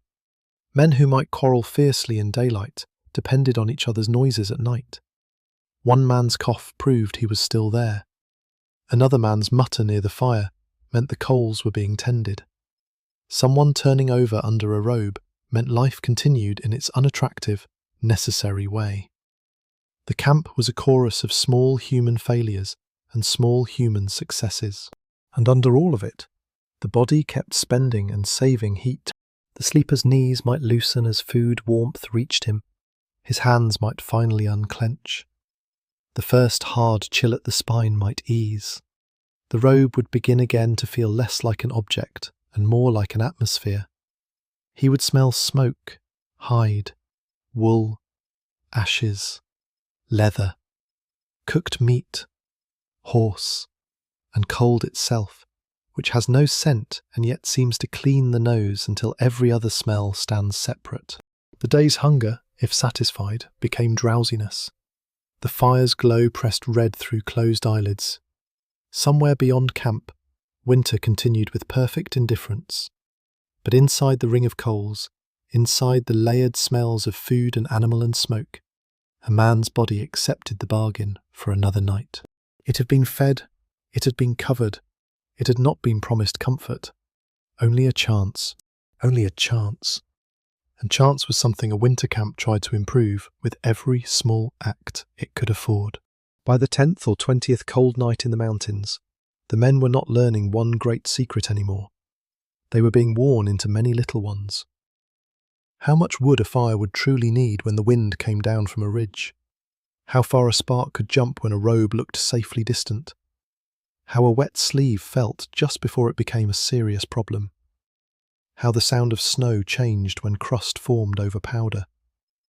How a man's voice changed when he was colder than he wished to admit. Admitting cold was its own difficult matter.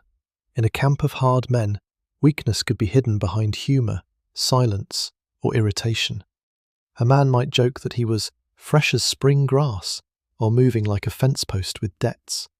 Another might say nothing at all and keep his hands close to his body, hoping no one noticed the clumsiness.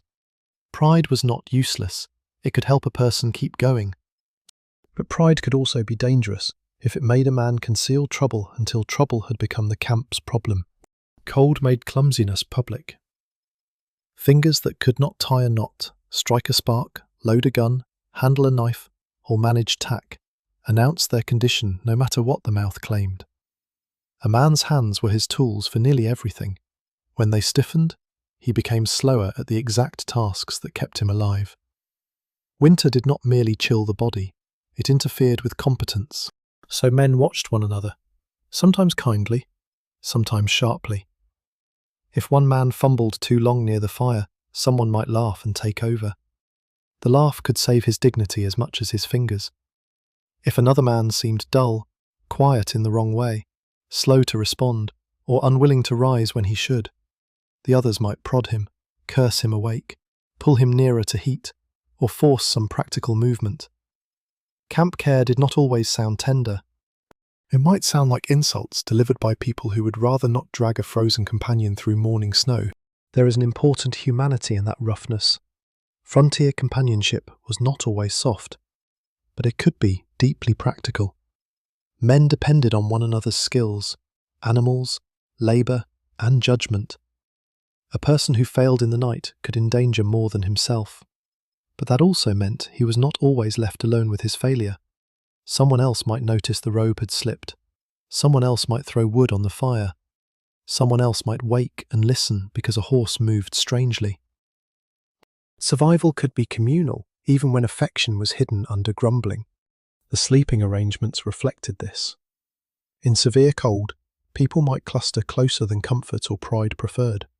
One man's shoulder against another man's side, blankets overlapping, feet toward the same fire, bodies making a lumpy barrier against the weather. Modern ideas of personal space belong to warm rooms. In a deadly winter, warmth had seniority. A camp that insisted too strongly on loneliness could pay for the privilege. Not everyone sleeping in the fur trade world fit the later image of the bearded solitary trapper. There were families in parts of this world, native households, métis communities, company posts with clerks and labourers. Voyageurs crowded into rough shelters, hunters, guides, interpreters, women whose labour and knowledge made survival possible, children in some wintering places, and visitors moving through webs of trade and obligation. The all-male open camp was one important scene, but not the whole winter.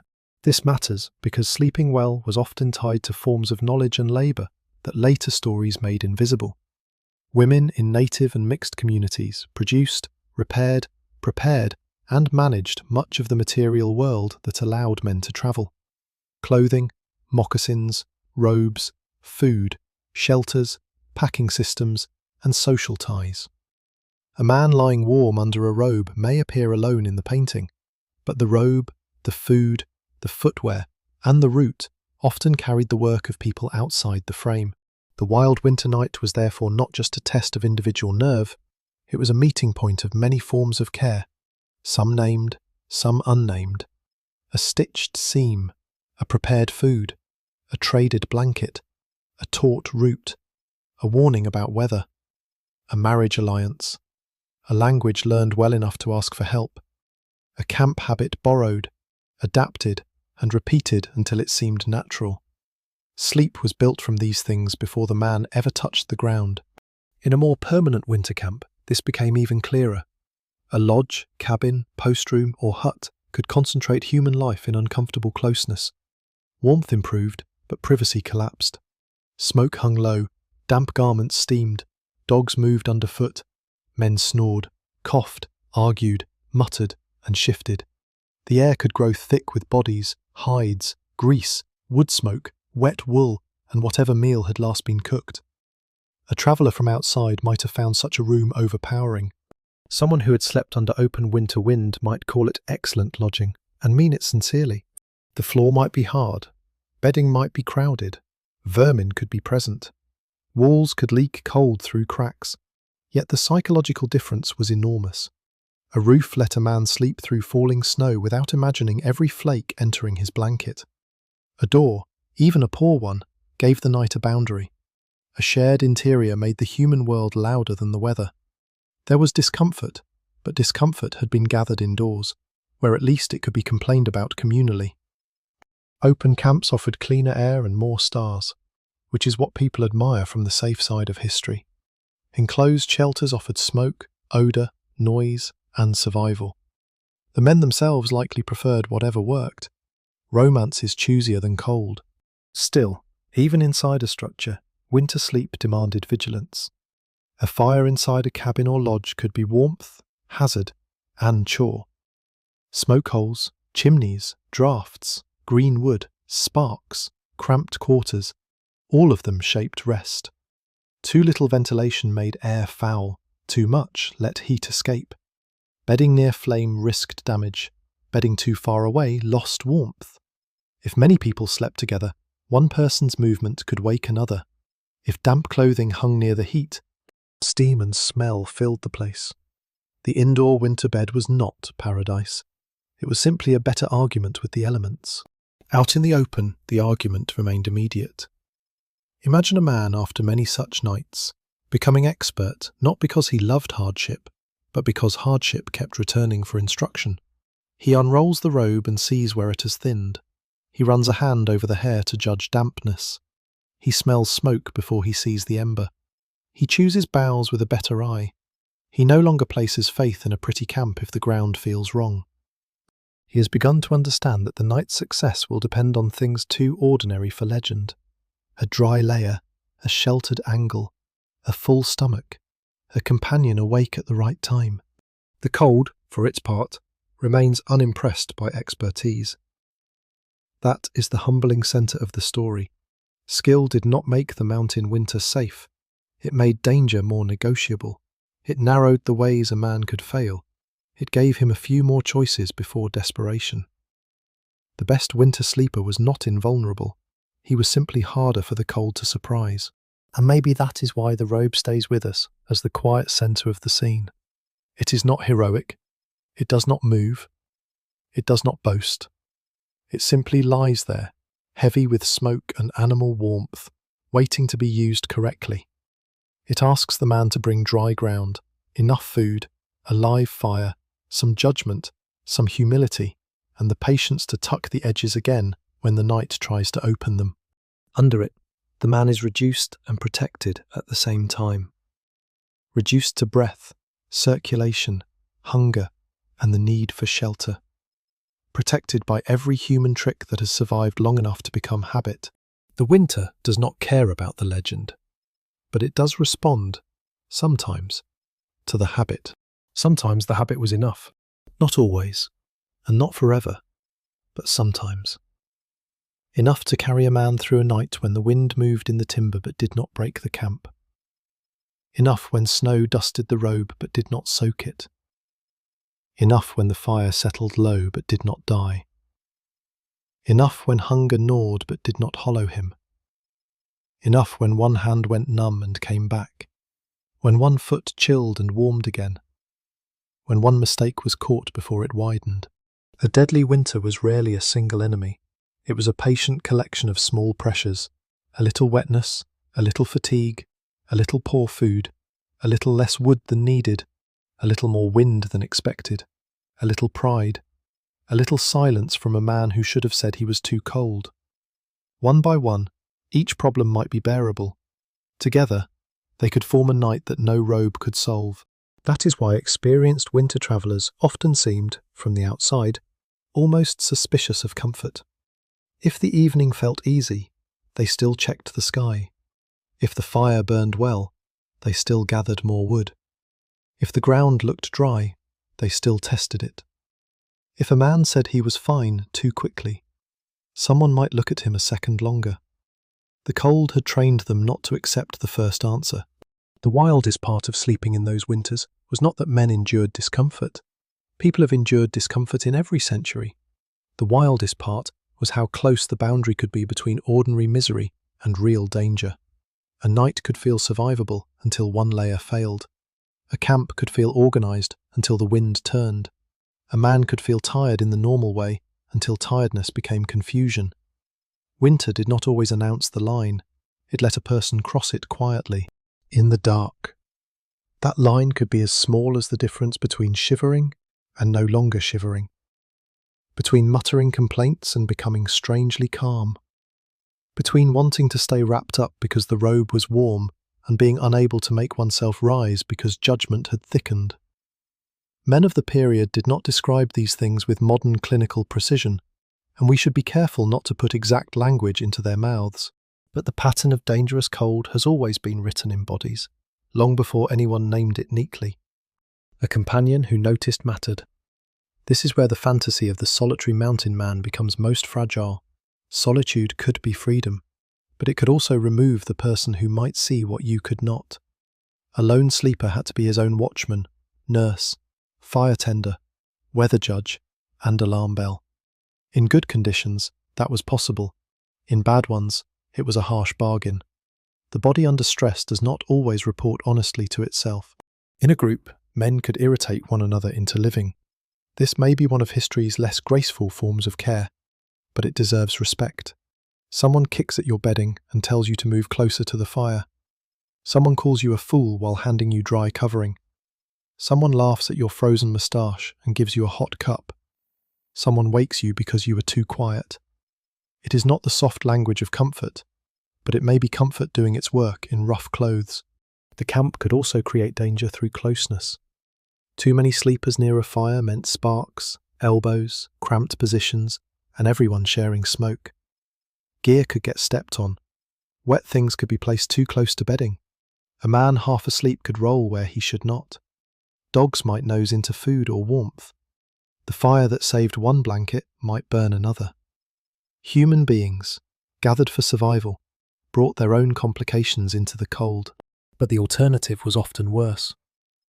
A line of bodies along a fire reflected heat, blocked wind, and created a little community of awareness. Men could share robes, overlap blankets, trade turns feeding the fire, and make decisions in the morning with more than one tired mind. The winter did not require friendship to make cooperation useful. It only required flesh to lose heat. There is a strange humility in that. The mountain man, who later became a symbol of fierce independence, often survived through dependence that was too ordinary to celebrate. Dependence on animals, dependence on trade, dependence on native knowledge, dependence on prepared foods, dependence on cloth made elsewhere, iron forged elsewhere, Powder manufactured elsewhere, routes learned from others, warnings carried by story, and companions who stayed awake long enough to notice trouble. Independence under a winter sky was not the absence of dependence. It was the skillful management of many dependencies without pretending they were not there. That does not make the men less impressive. It makes them more real. A statue can stand alone because it does not need warmth. A living man cannot. A living man needs calories, covering, dry feet, sleep, tools, social knowledge, and sometimes another person's annoying voice telling him to get up before the fire goes out. In that sense, winter sleep strips away the grand language of frontier myth and leaves a simpler truth. Survival was not always loud. It was often housekeeping under terrible conditions. It was laundry without a laundry room, bedding without a bed, fire tending without a hearth, animal care without a barn, food storage without a pantry, a bedroom rebuilt each night from trade goods, dead branches, animal skins, and memory. And because it was housekeeping, it could be judged by small standards. Did the cover stay dry? Did the fire last? Did the men wake? Did the animals remain? Did the gear work? Did the morning begin with movement instead of emergency? These are not the questions of legend. They are better questions. They also explain why the night's sleep might be terrible even when it succeeded.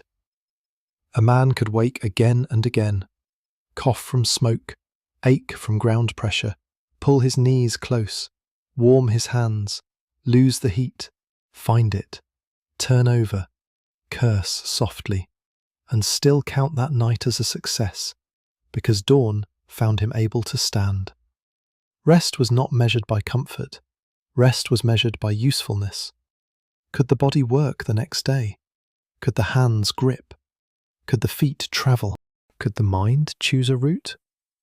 That was enough. The next day's work began inside the previous night's sleep. A man who slept poorly rode poorly, trapped poorly, judged poorly, and grew colder faster. A man who slept well enough, even by hard standards, carried a little more patience into morning. Patience meant repairing gear before it failed. Patience meant choosing a better camp before dark. Patience meant not snapping at a companion whose mistake might still be corrected. Sleep fed judgment, and judgment fed survival. This is why winter robbed people in circles. Hunger damaged sleep. Bad sleep damaged judgment. Poor judgment damaged gear or route choice. Damaged gear increased cold. Cold damaged sleep again. Against that circle, the camp built another one. Food, fire, drying, shelter, shared watchfulness, rest, better decisions, better morning, better chance at the next camp. The whole story of winter sleeping lives between those two circles, and somewhere in that repeating struggle, the robe becomes more than an object. It becomes the centre of a nightly argument for life. Not dramatic life, not triumphant life, just continuation. The robe says, hold what warmth you can. The fire says, spend wood wisely. The ground says, I will take what you let me. The body says, I am tired, but I am still here. By late night, after the worst waking had passed, a man might drift again into the kind of sleep that is almost invisible from the outside, his face partly hidden, his knees drawn slightly, one hand tucked under the opposite arm, the robe rising and falling faintly with breath. Around him, the camp's little systems continue without ceremony. Coals settle, snow hardens, horses breathe steam. Another man turns over and pulls a blanket tighter. The wind tests the brush and finds no easy entrance for a while. For a while. That phrase may be the truest measure of winter safety. Not forever. Not guaranteed. Just for a while. And for people sleeping in deadly cold, a while could be a gift large enough to carry them to morning. A gift large enough to carry them to morning, though morning itself could arrive in pieces. It did not always come as sunrise. In a deep valley or timbered camp, morning might begin as a weakening of darkness rather than light.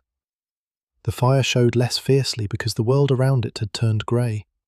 Snow that had been invisible now appeared on branches, packs, and the shoulders of men who had slept close to the edge of shelter. The animals became shapes first, then bodies. The sky behind the ridge slowly separated from the ridge itself. A man could open his eyes and know, before he saw the sun, that the night had been survived. That knowledge was not always joyful. Sometimes it was only practical. He was awake. His hands moved. His feet answered, even if they answered rudely. The fire still held coals. The robe was not soaked through. No animal had screamed in the night. No storm had buried the camp beyond use. No one had failed to rise. These were plain facts, and in that world, plain facts could be almost luxurious. The first movement was often the hardest because the body had stiffened inside its own protection. Muscles that had worked all day and curled all night did not unfold gracefully. A man might sit up slowly, shoulders rounded, robe sliding from him, cold air rushing into every gap at once. The warmth he had guarded for hours disappeared in a breath. It was like opening a little room and watching the whole room fly away. Then came the awkward resurrection of the camp, a foot searching for footwear, a hand finding a frozen strap, a man leaning toward the coals with the expression of someone asking a very old favour. Dry splinters, bark, grass, or shavings, if they had been saved, mattered more than speeches. The revived flame changed everyone's posture. Men moved toward it without needing to agree. Faces turned red on one side. Palms opened. Steam rose from whatever had held the night's damp. The robe, which had been intimate in darkness, now became evidence. Its surface told the story of the night. Frost along one edge, a damp patch where breath had collected, a scorched smell near a place where sparks had come too close. Snow shaken from the folds, hair flattened where the body had pressed, ash dust clinging to the outer side. If a man had slept badly, the robe often knew why before he admitted it. He might shake it hard, snapping frost loose into the morning air. That sound, heavy hide moving in cold light, belongs to this world as much as hoofbeats or rifle locks. The robe did not flutter like cloth. It shifted with weight. It carried itself like something still partly animal, still partly weather, still partly bed. Folded properly, it could be loaded. Folded badly, it could trap snow, damp, or annoyance for later. Loading was its own discipline. Packs had to be balanced, straps checked, frozen knots persuaded, animals saddled or loaded with hands that did not yet feel clever. A robe too damp might be spread briefly near heat if there was time, but time was often short, and heat belonged to breakfast, thawing, and human limbs. Travel pressed forward. The day did not pause because bedding had emotional needs.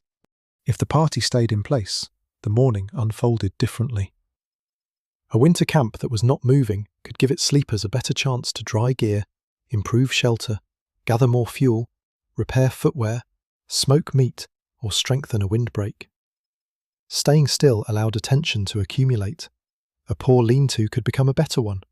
A pile of boughs could be renewed. Firewood could be stacked properly. A place for sleeping could be raised, drained, or sheltered. Repetition, when tied to one camp, could improve the little architecture of survival. But staying still also had costs. Nearby fuel could be exhausted. Game might become scarce. Animals needed feed. Snow conditions changed. People grew restless. Waste, smoke, and damp gathered. A winter camp was not automatically safer because it stopped moving. It simply changed the list of problems. A man sleeping in the same place for many nights might know every draught and lump in his bed, which was comforting only if the bed was good. If it was bad, familiarity became a form of insult. Temporary winter shelters varied widely. A few poles and hides, a brush lean-to, a rough hut, a snow-banked windbreak, a cabin where timber and time allowed, a lodge or household entered through social ties, a company post with its own rules, smells, crowding, and hierarchy. Each shelter changed sleep differently. Some improved warmth, but worsened smoke. Some blocked wind, but collected damp. Some gave safety in numbers, but stole quiet. Some were so cramped that a man could be warm and furious at the same time, which is still technically warmer than being peaceful and freezing.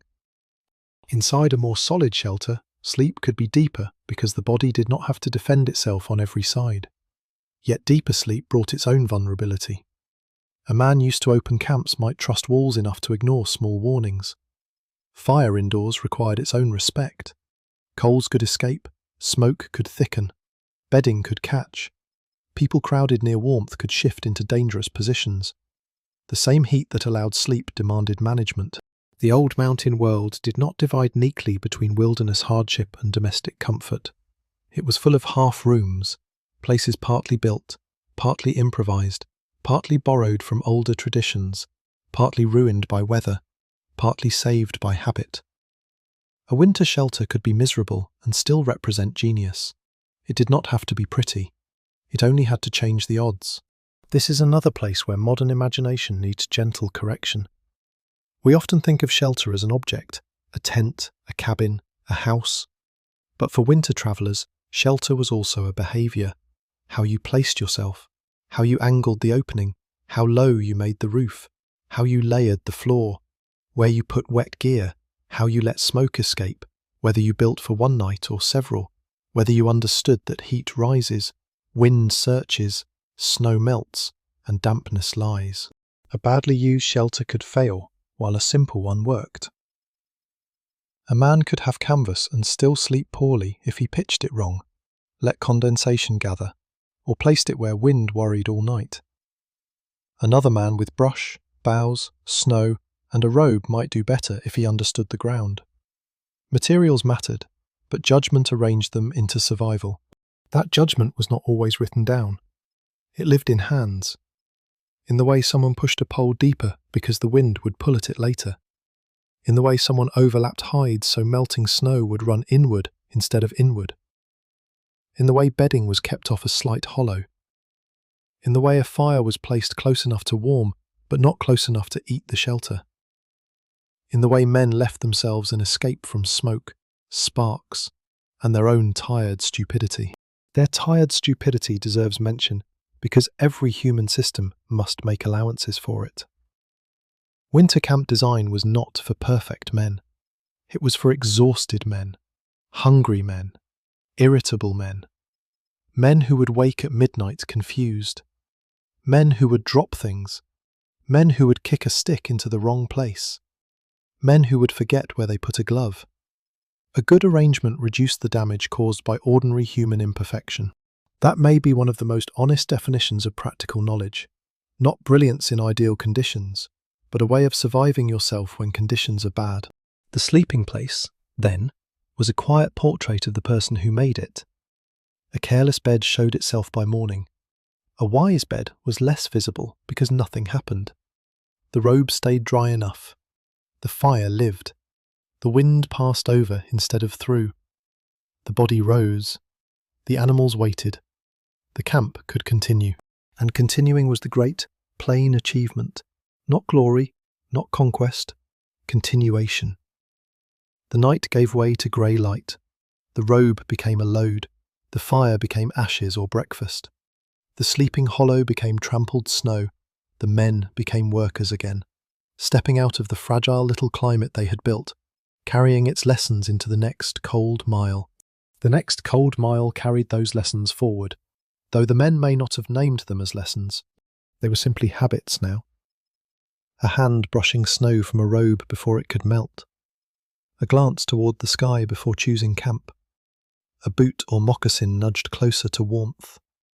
A saddle turned into a windbreak. A man pausing beside the fire, not because he was thoughtful in any grand way, but because he had learned that the ground, the wind, and the night would all have opinions later. By this stage of winter, sleep was no longer just a thing that happened after work. It shaped the work before it began. A man who expected a hard night might gather fuel earlier. A party that had slept badly might choose a shorter day's travel if they could afford it. A trapper with wet clothing might risk stopping sooner, because the cost of continuing damp could be worse than the cost of lost distance. Every day was partly an argument with the coming night.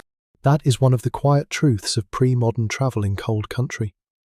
Darkness ruled the schedule more strongly than clocks. The sun dropped, the temperature changed, and suddenly skill became urgent. Modern people can extend day with electric light and insulated rooms. A winter trapper had firelight, moonlight, starlight, and the fading glow on snow. Once daylight thinned, every unfinished task grew harder. A lost strap became harder to find. A good campsite became harder to judge. Dry wood became a guessing game. A stream bank became a black edge. The night did not merely arrive. It reduced the number of mistakes a person could safely make. So experienced travellers respected the last useful light. That pale hour before dark was not empty atmosphere. It was working time. Men cut wood, checked animals, looked for dry ground, shook bedding, prepared food, repaired what could not wait, and arranged the camp so the half-asleep body would not have to solve too much at midnight. The best night's sleep began before anyone lay down. A careless man might spend those minutes boasting or drifting, then pay later when he had to search for wood in the dark with hands already cold. A careful man might look dull by comparison. He was not telling the biggest story. He was moving branches. He was spreading a damp thing near heat. He was placing his gear where he could reach it. He was making himself less interesting and more likely to wake up functional. There is a kind of genius in being less interesting at the right time. The mountains rewarded that unshowy intelligence, not always, but often enough to matter. The man who noticed where wind had scoured snow from the ground might find a better sleeping place. The man who understood tree cover could avoid a spot where snow would drop all night from branches. The man who looked at animal behaviour might sense weather shifting. The man who saved a dry bit of tinder could turn a miserable dawn into a manageable one. None of these acts looked heroic. They looked like chores, but winter is mostly survived by chores. The trapper's sleep also depended on what he dared not unpack. Travel camps lived under the pressure of readiness. A robe could not be spread so carelessly that it took forever to pack. Gear could not be scattered as if the camp were a settled cabin. Weapons, tools, food, and trade goods had to remain findable. In uncertain country, men might want to be able to move quickly. In bad weather, they might need to move slowly but efficiently before cold stiffened everything. A bed was therefore temporary even while being used. It had to comfort the body without pretending it would stay. That temporary quality may be why the sleeping place feels so vivid. It had no permanence to hide behind. Each night, warmth had to be remade from raw pieces. A little fire, a little ground cover, a little food, a little fabric and hide, a little human cooperation, a little luck. Then morning came and took it apart. The bed did not become furniture. It became evidence of labour completed and labour waiting. If the party had canvassed, it could help. Though canvas brought its own problems. It could block snow and wind, but also collect frost or damp. It could be heavy, stiff, awkward, and precious. A hide or blanket shelter could warm one side while smoking the other. Brush could make a good break, but might burn if the fire was badly placed. Pine boughs could lift the body from the ground, but if gathered carelessly or laid too thin, they became decoration with needles. Every material had a personality, and winter revealed it. Leather stiffened, wool absorbed, hair on hide trapped air.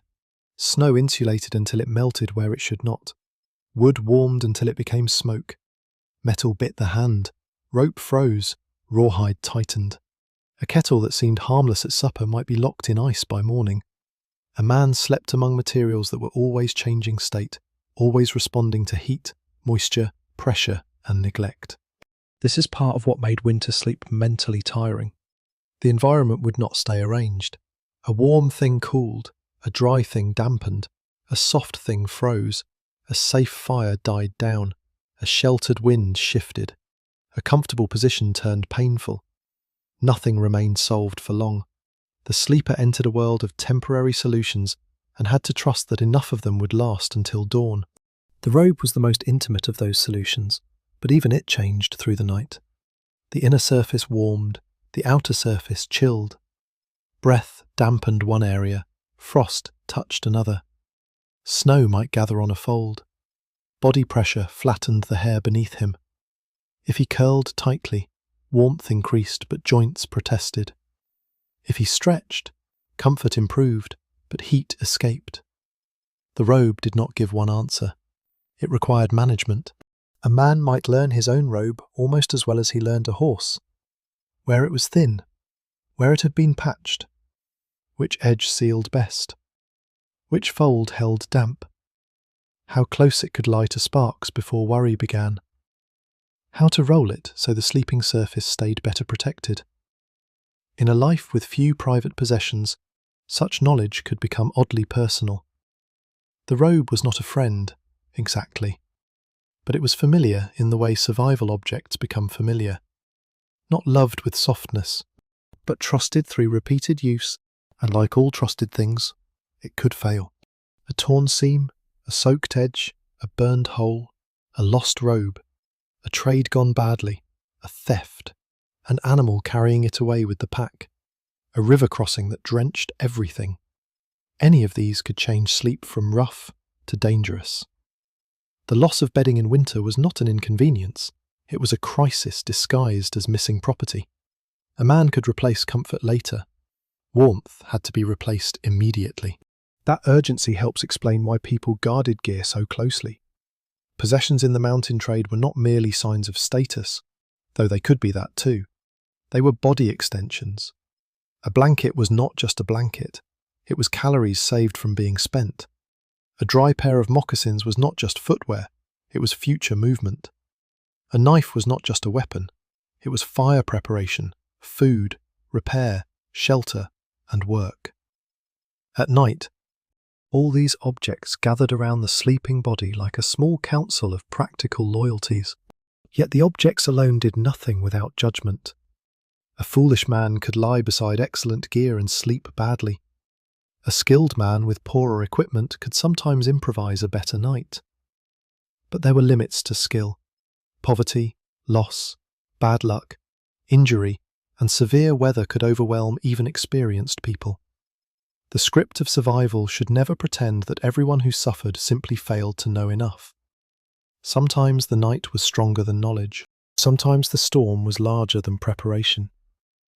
Sometimes the body had already been asked for too much. That honesty keeps the scene from becoming a lesson manual. We are not watching these men to extract easy rules. We are listening for the way human beings negotiated with conditions that left little room for fantasy. The mountain man under his robe is not a mascot of toughness. He is a tired worker inside a fragile arrangement, helped by skill, history, other people, animals, materials, and chance. As the evening lowers again, he chooses his place with all of that gathered inside him. The fire is laid, the robe waits. The animals shift in the dimness. Smoke leans and then straightens. Somewhere beyond the timber, the cold is already settling into the hollows, filling the low places first, quiet as water. He does not need to defeat it. He only needs one more time to keep enough warmth from leaving. Enough warmth from leaving. That was the whole quiet art. The phrase sounds simple because the body understands it before the mind does. A child pulling a blanket under the chin knows it. A farmer closing a barn door knows it. A person turning away from a draft in the night knows it. But in a deadly mountain winter, that ordinary instinct became a craft with consequences. The question was not merely how to get warm, it was how to stop warmth from escaping faster than the body could make it. That is why the ground mattered so much. The ground never looked dramatic in stories, but it was always present, always pulling. A man might build a cheerful fire and still lose heat into frozen earth if he lay carelessly. Heat moved from his back, hip, shoulder, and thigh into whatever lay beneath him. If the layer below was thin, wet, or compressed flat, the body paid through the night. A beautiful flame in front could not fully save a man from a cold floor below. So the bed of boughs, grass, brush, hides, or folded clothing was not decoration. It was a break in the theft. It trapped air. It lifted the sleeper. It softened pressure points just enough that he did not have to turn constantly. A poor man's mattress, perhaps, but a clever one when made well. The forest floor offered materials, but only judgment made them into insulation. Too few boughs, and the body found the ground. Too many green, resinous, poorly placed branches, and the bed became lumpy, damp, or prickly in ways that made sleep a negotiation with every rib. Dry grass could help when available, but it could also carry damp or insects in other seasons. Brush could raise the body but leave gaps. A saddle blanket might add a layer, but using it meant trusting that it would not gather snow or damp where it was needed for riding. Each choice borrowed comfort from one need and lent it to another. The body itself added another complication. Weight crushes insulation. A fluffy robe or blanket traps warm air when allowed to loft. But beneath the sleeper, the weight of the body presses that air out. This is why what lay under a man mattered differently from what covered him. A thick robe over the body could hold warmth beautifully. The same robe under the body could flatten, especially in damp or repeated use, and become less effective than hope preferred.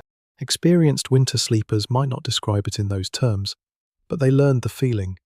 If the cold came up from below, something was wrong. Modern people often imagine warmth as something that comes from above, like a blanket. The mountain night taught that warmth also had to be defended underneath. The sleeper was not a loaf being covered. He was an ember being shielded on all sides. And embers needed tending. The comparison would not have been lost on men who lived by fire. A coal buried correctly could hold life for morning. Exposed carelessly, it died. Smothered wrongly, it failed. Fed too little, it faded. Too much, and fuel was wasted or flame became hazard. The body in winter was similar. It needed enough covering, enough air, enough food, enough rest, enough movement, but not too much exposure, sweat, damp, or pressure. Survival was not maximum anything, it was balance. Even breathing had to find balance. Draw the robe too high, and breath dampened the bedding. Leave the face too open, and the skin suffered. Turn into the robe, and moisture gathered.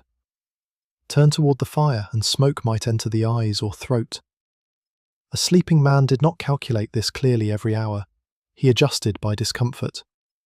The body twitched away from smoke. The hand pulled an edge closer. The mouth found colder air. The nose protested. The robe shifted. The system corrected itself clumsily, then settled again.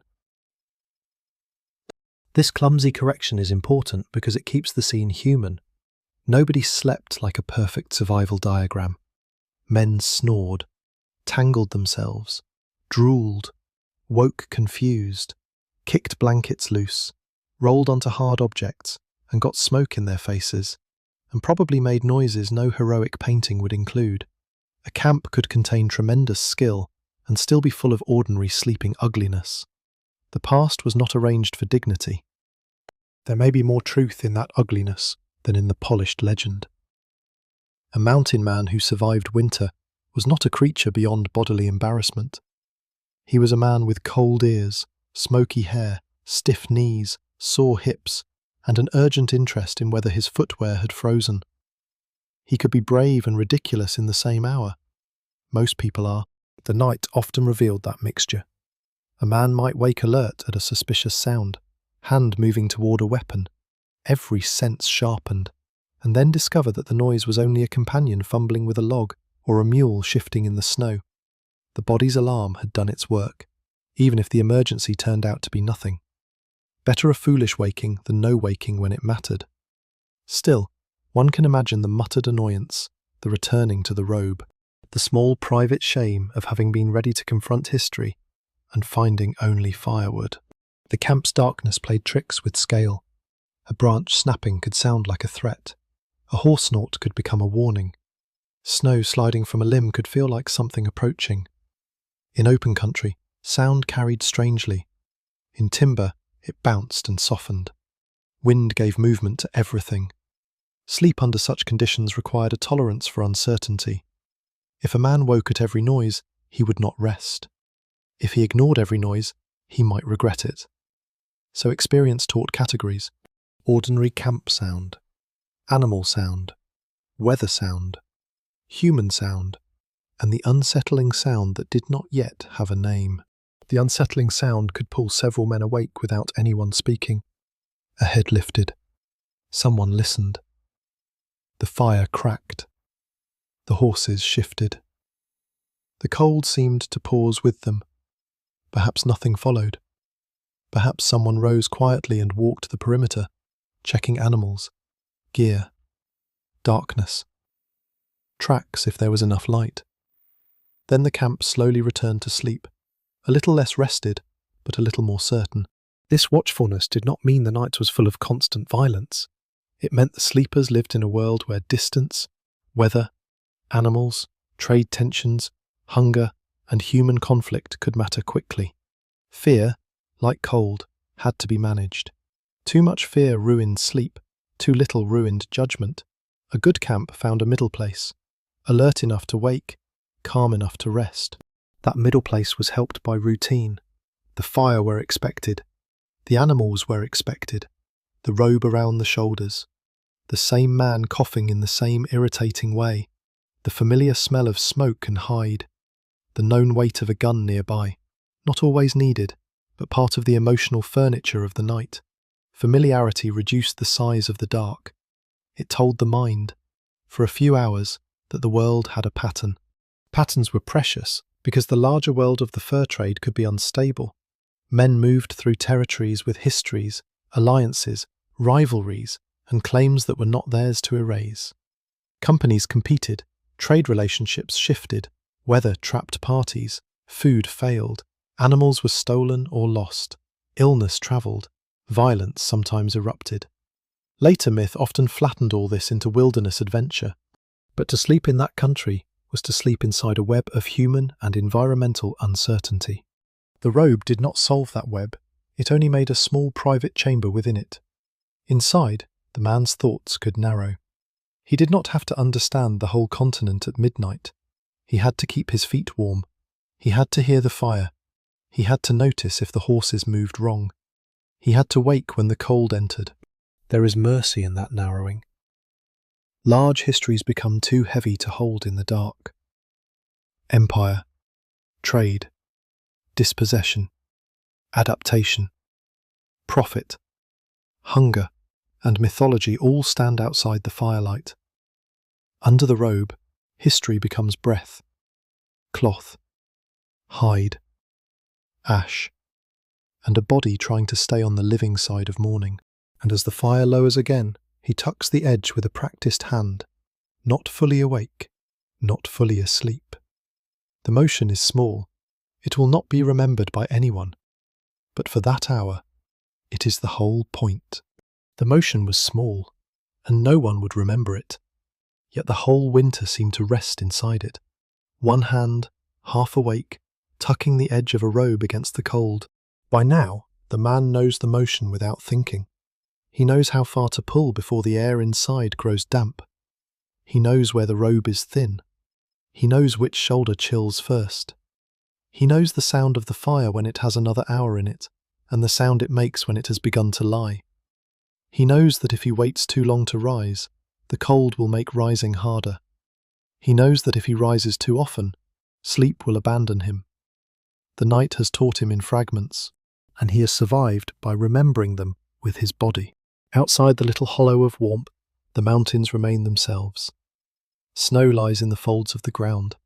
Timber stands black against a sky that may be starry, clouded, or hidden by weather. Animals breathe in the dark. The fire lowers and lifts, lowers and lifts. The men around it have become shapes of fur, wool, leather, and smoke. No one looks heroic from above. They look bundled, tired, temporary, and very human. That is the truth the title finally brings us to.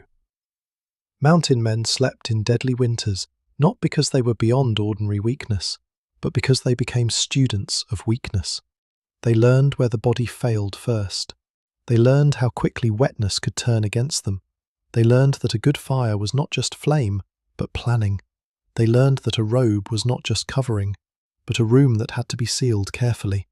They learned that feet were strategy, food was heat, dry wood was time, and a companion's grumbling voice might be the difference between sleeping too deeply and waking in time. They slept by making the night smaller, not safe, smaller. A deadly winter could not be made harmless by courage. It could only be reduced, interrupted, slowed, bargained with. A windbreak took away some wind. Boughs took away some ground cold. Food took away some weakness. Fire took away some darkness. A buffalo robe took away some exposure. Companions took away some solitude. Knowledge took away some surprise. Each piece removed a little danger, and the man slept in the narrow space left behind. The old frontier myth likes single causes. It likes to say men survived because they were tough, because they were brave, because they were wild enough to belong there. But the real answer is more crowded and more interesting.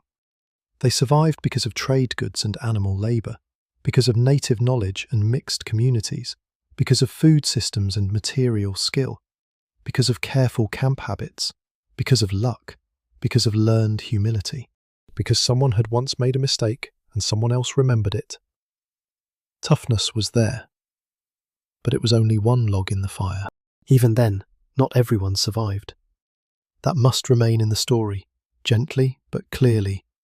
Winter did take people, exposure, hunger, injury, illness, bad crossings, lost animals, storms, violence, and simple misjudgment could end a life that had seemed experienced enough the day before.